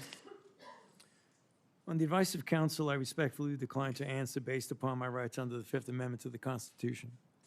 Do you know if Bill Gates' entities partnered with U.S. government classified programs? On the advice of counsel, I respectfully decline to answer based upon my rights under the Fifth Amendment to the Constitution. Do you know if Bill Gates maintains an active national security clearance? On the advice of counsel, I respectfully decline to answer based upon my rights under the Fifth Amendment to the Constitution. Did you advocate or request for Bill Gates to receive a security clearance? On the advice of counsel, I respectfully decline to answer based upon my rights under the Fifth Amendment to the Constitution. Do you have any knowledge that NIAID or NIH through HHS sponsored or requested a security clearance for Bill Gates? On the advice of counsel, I respectfully decline to answer based upon my rights under the Fifth Amendment to the Constitution. Around 2010, my understanding is that the government shifted its approach to biodefense countermeasure research. Did NIAID, under your leadership, partner with the Obama White House or any other U.S. government classified entities on sensitive countermeasures research?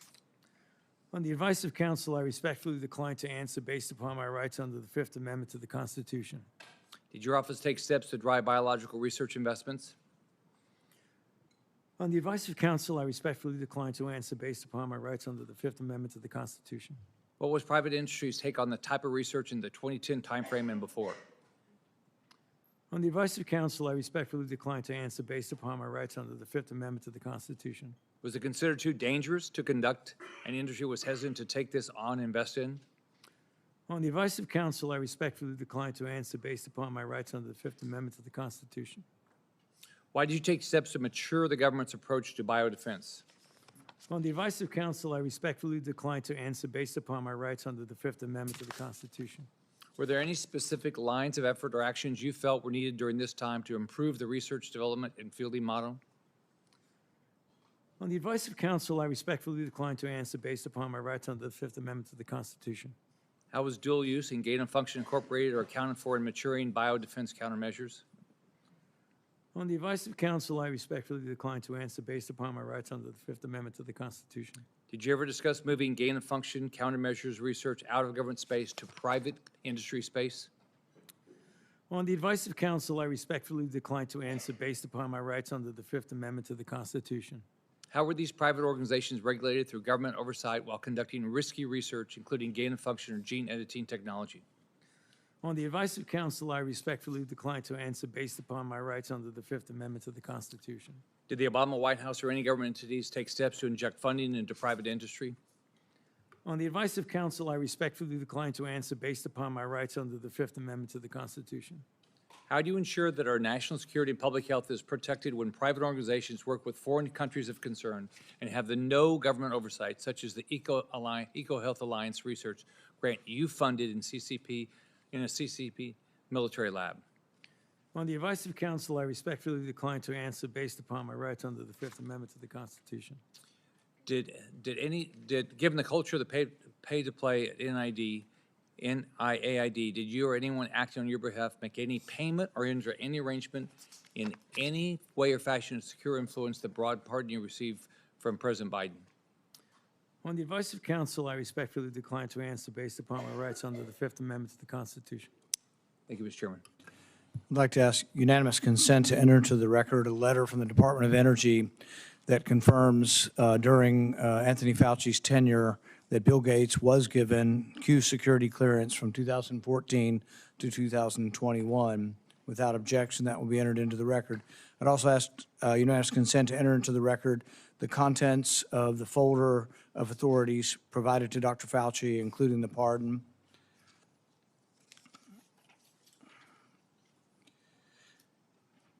Let's be clear today, what we've seen.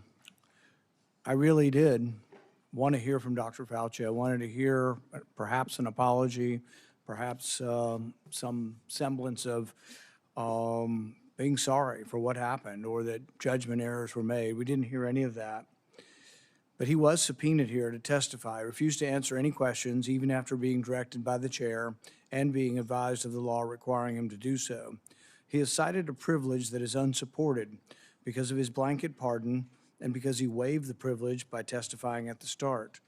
I'm going to give you one more opportunity to comply with the law, limited to the period of your pardon.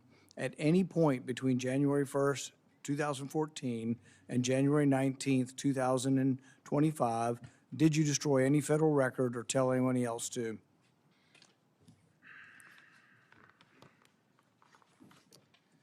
Under the advice of counsel, I respectfully decline to answer based upon my rights under the Fifth Amendment to the Constitution.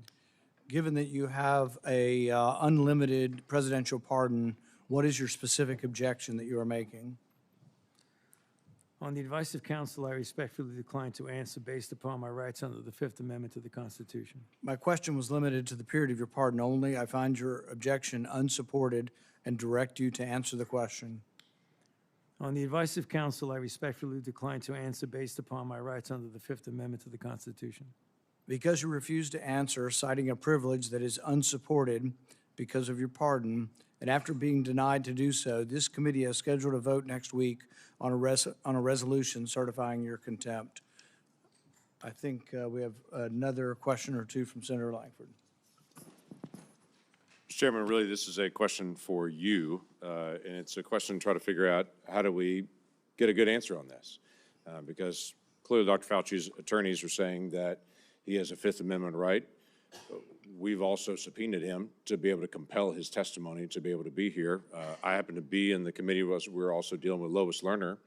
Lois Lerner came and testified, gave an opening statement, and then took the Fifth Amendment. The committee then held her in contempt for that, saying you can't do both. You can't both testify and say I'm not going to answer questions. So the parliamentary question that I think we've got to be able to deal with is this consistent with Lois Lerner? What she also did when she came before Congress, gave an opening statement, testimony, so made a statement, and then refused to answer questions. Are we dealing with the same issue here where someone is you can't make a statement and say, I'm not going to make statements at the same time. I think it's a very good question. I think that's something all of us will examine over the next week. We're going to have a vote next week on contempt. I think there's another legal question that the courts may have to decide upon, and that is whether or not a presidential pardon that offers you complete immunity, that you can still claim that you need protection from immunity when you've been protected. Because Dr. Fauci isn't liable for anything as long as he tells the truth. Even if he admits that he destroyed records on a routine basis. His assistant said she destroyed a ton of emails. I think it was a routine thing. I think he destroyed throughout his career there are probably thousands of emails. Even if he did that, as long as he answered truthfully, yes, I did. I didn't think that was important. I made a mistake. He can't be prosecuted for it. Many of the things are outside the statute of limitations as well. All he had to do today, if he wanted to testify, was be honest. As long as he was honest, even about committing a crime, he would have no jeopardy. But I think the pardon has given him more immunity than most people would ever get. Like if you offer a witness immunity in exchange for testimony, he has blanket immunity. The president gave him blanket immunity for virtually anything he could have possibly done, while at NIH. So I think we all have to individually answer this question. We welcome you to be part of helping us figure out the question, but there will be a vote, at least right now, there will be planned to be a vote next week on contempt. Okay, thank you, Mr. Chairman. Today will be the capstone to Anthony Fauci's 40 years of abuse of power at NIH. In the end, must imagine Fauci believes he got away with it. But still, late at night, even the guilty must become anxious, rerunning the scenarios through his mind, wondering, latching on to lingering doubts, and worrying. Did his actions lead to the largest man-made plague in human history? Are the millions dead the result of his experiments or experiments that he approved that increased the pathogenicity of deadly viruses? History will judge, but the facts, as we now know them, paint a sordid tale of dishonesty, misjudgment, and ultimately the hubris, the likes of which the world has rarely seen. If everyone will remain seated for a few minutes, we're going to let Dr. Fauci exit. Thank you.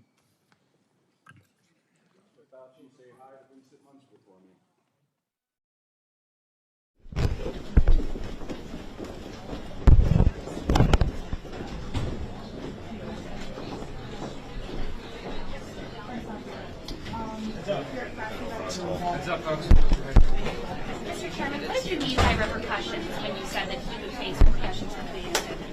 We will schedule a vote. It's already been scheduled for next week for a vote on contempt of Congress, referral of contempt of Congress. If the vote is affirmative, it will be sent to the Department of Justice, and they will have to make a decision whether to pursue this. I think there is an argument. This has probably never been tested legally. If you've been granted complete immunity, we didn't grant him immunity, but President Biden granted him complete immunity. With the grant of immunity, do you still need Fifth Amendment protections, or do they apply? So, and telling that all he had to do today was tell the truth. If he testified and told the truth, even if he admitted to destroying thousands of records, which we think happened, there's no penalty that attaches. It would just be the truth. How do you respond to his comments that you have an unhinged obsession with him? I think if you look at all of the questions that were asked, they're all very, very serious questions. One of the questions, was about the particular type of furin cleavage site, that its codons were CGG, CGG. This was actually seen by a Nobel laureate, David Baltimore. I don't know what his political partisanship is, but a famous microbiologist or molecular chemist who said that was the smoking gun that made him think that it came from the lab. All of these were scientific questions. There were some questions about, being him entertaining and advocating with government employees for monetary prizes and awards. But that's a legitimate oversight question. If he was using government employees to apply for $1 million award, I think that's a legitimate question. I heard very few questions today that I would say were unhinged or politically motivated. I don't think any of the questions that I put forward, they were on destroying records and whether or not the research in Wuhan was dangerous. See, in the past, we've quibbled with him over what is the definition of gain of function. He said, well, it didn't meet the exact definition. I think the American people want to know, was it dangerous research and should it have been funded? And that gets away from the semantics argument. And I think we could have gone there. Look, for the first year of this pandemic, from 2020 all the way into the summer of 2021, I didn't really pay much attention to Anthony Fauci other than his prescriptions about masks and things like that. As far as the origins, I didn't really get interested in it until I read an article by Nicholas Wade in, I think, the spring of 2021. That's when I became intrigued that, wow, we could have been funding this. So I was completely neutral on Anthony Fauci until we began asking questions, until we began seeing the revealed emails that what they say in private was different than in public. In private, he said, wasn't the wet market. In public, he said for 5 years it was the wet market. In private, his virologist said, looks like the virus has been manipulated. Publicly said, it's not even plausible that it could have been. So this contradiction between public and private is really what's damaged. Mr. Chair, where does accountability go from here? He's exercising a constitutional right. Are you saying he's not legally allowed to do that? No, I think the courts will have to figure out whether or not if you have a complete pardon, whether you have liability against incrimination. Can you incriminate yourself if you have a pardon? I think it's going to be a question for the courts. Where does accountability go from here? I mean, why not subpoena the assistant and some of the other individuals mentioned? There will be questions, and she will be subpoenaed for a deposition. Probably not a big full hearing, but she will be asked about that. Her email that she deleted tons of emails was in 2018. We find a scattering of them, but we also feel confident that hundreds, if not thousands, were deleted over a 40-year period, and that we just don't have access to those. Because you have access to what's left, you can't always determine what was removed. But I think it's an important question. Would you hold Dr. Fauci accountable? Do you think that you would have the votes in the Senate to do that? That's the vote that will happen in committee next week. It will be in contempt of Congress. We believe that with his liability, his immunity from criminal liability, that he didn't need to hide behind the Fifth Amendment, and that maybe the Fifth Amendment doesn't attach when you have a pardon in place. That will be a legal question, but the question on contempt will be voted on, and then there's a question of whether or not the Department of Justice will take that up. I've recommended before for his criminal prosecution, and neither the Biden DOJ nor the Trump DOJ have taken it up. All I can do is recommend prosecution. I can't initiate a prosecution. But do you have Did you find anything incriminating in the diary entries? I think to me there's a lot of interest. Obviously that he was using 8 personnel in NIH to advocate for monetary awards. When there was a question of the monetary awards, he was responding, we have to get to yes on this. And it's not an insignificant amount of money. We're talking about a $100 award and a dinner certificate. We're talking about $1 million. That not only was he advocating for himself, he was asking others to fill out applications for him to get the $1 million prize. He specifically wanted the money and wanted the waiver. I think it is illegal to use your employees to try to get monetary awards. So yes on that. The other most important thing that came from the diaries is that privately in January 2020, he was already acknowledging that it didn't come from the wet market. Now, that's just dishonest. It may not be a crime, but he knew in January 2020 that the earliest cases did not come from the wet market, they came from somewhere else. But you saw the clips. That was just what we found in about 24 hours. We found maybe 10 different clips of him saying, hey, the wet market, wet market, wet market. Why is he doing that? It's not just an innocent argument. The wet market always towards being of nature. If it's not from the wet market, it might be from the lab. Who funded the lab? See, he's been self-interested. People, and many, we won't say who they are, but many in the media treated everything he said as disinterested. He was self-interested from the very beginning. He was self-interested in making sure that nobody could prove it came from the lab. He didn't treat them equally. He was like, holy, you know what? If it came from the lab, I funded the lab. I can be responsible for this entire pandemic. And so he, I think, obscured any facts that would have led towards the conclusion. But look, it's not just me. If you were to ask, 100 scientists in this area, there's a split in them. And even the ones who say they might still think it's nature are saying, like Christian Anderson, I'm still 30% it might be, and maybe we overstated our case. The fact that the virologist that wrote Proximal Origins, that he commissioned, he edited, and then he displayed from the White House, the fact that the authors of that have doubts, really should lead us all to have some doubts. I got one or two. Mr. Chairman, if I can Was today a success? Can I ask you about the president's praise? He has said some positive comments about you. Leading up to this hearing, did you talk to the White House at all? I didn't, but I always love getting praise from Was today a success, sir? One more If there is so much there, and you referred to the DOJ, the Trump DOJ. Why have they not taken anything up against him, especially since they have taken it up against one of his colleagues? Well, I think the case against David Morenz is pretty significant. I think just turn a little bit? When Senator Scott pointed out that he threw his friend under the bus, David Morenz has eaten at the house. He's broken bread with Fauci. They were friends for 20 years. His assistant, chief assistant for 20 years. What did Fauci say about him in the investigate the house? Hardly knew him. Worked in another building. Didn't come to our policy meeting. He downplayed the association because the things that Morenz was caught saying were so clearly illegal and unsavory. But here's my question. I wonder what David Morenz today, under indictment, has to say about Anthony Fauci. So I think there is the potential that David Morenz has information that would be very interesting to all of us. But as far as who gets to determine things, it's like your question on the pardon. I'm not the final word on that. I can say that I think there are questions whether you have a pardon, whether the Fifth Amendment applies when you have a pardon. That's for a court to decide. So the DOJ will have to look at that. And I'm not here to condemn the DOJ. They have to make legal decisions. Do they think they can make they can make it stick? Will they be dismissed immediately? Will it be seen by the public as frivolous? They will have to make those decisions. I do know that a great number of the population feels that Anthony Fauci was dishonest because of what he was saying in private. Was different, or the opposite of what he was saying in public. Thank you. Came from, sir?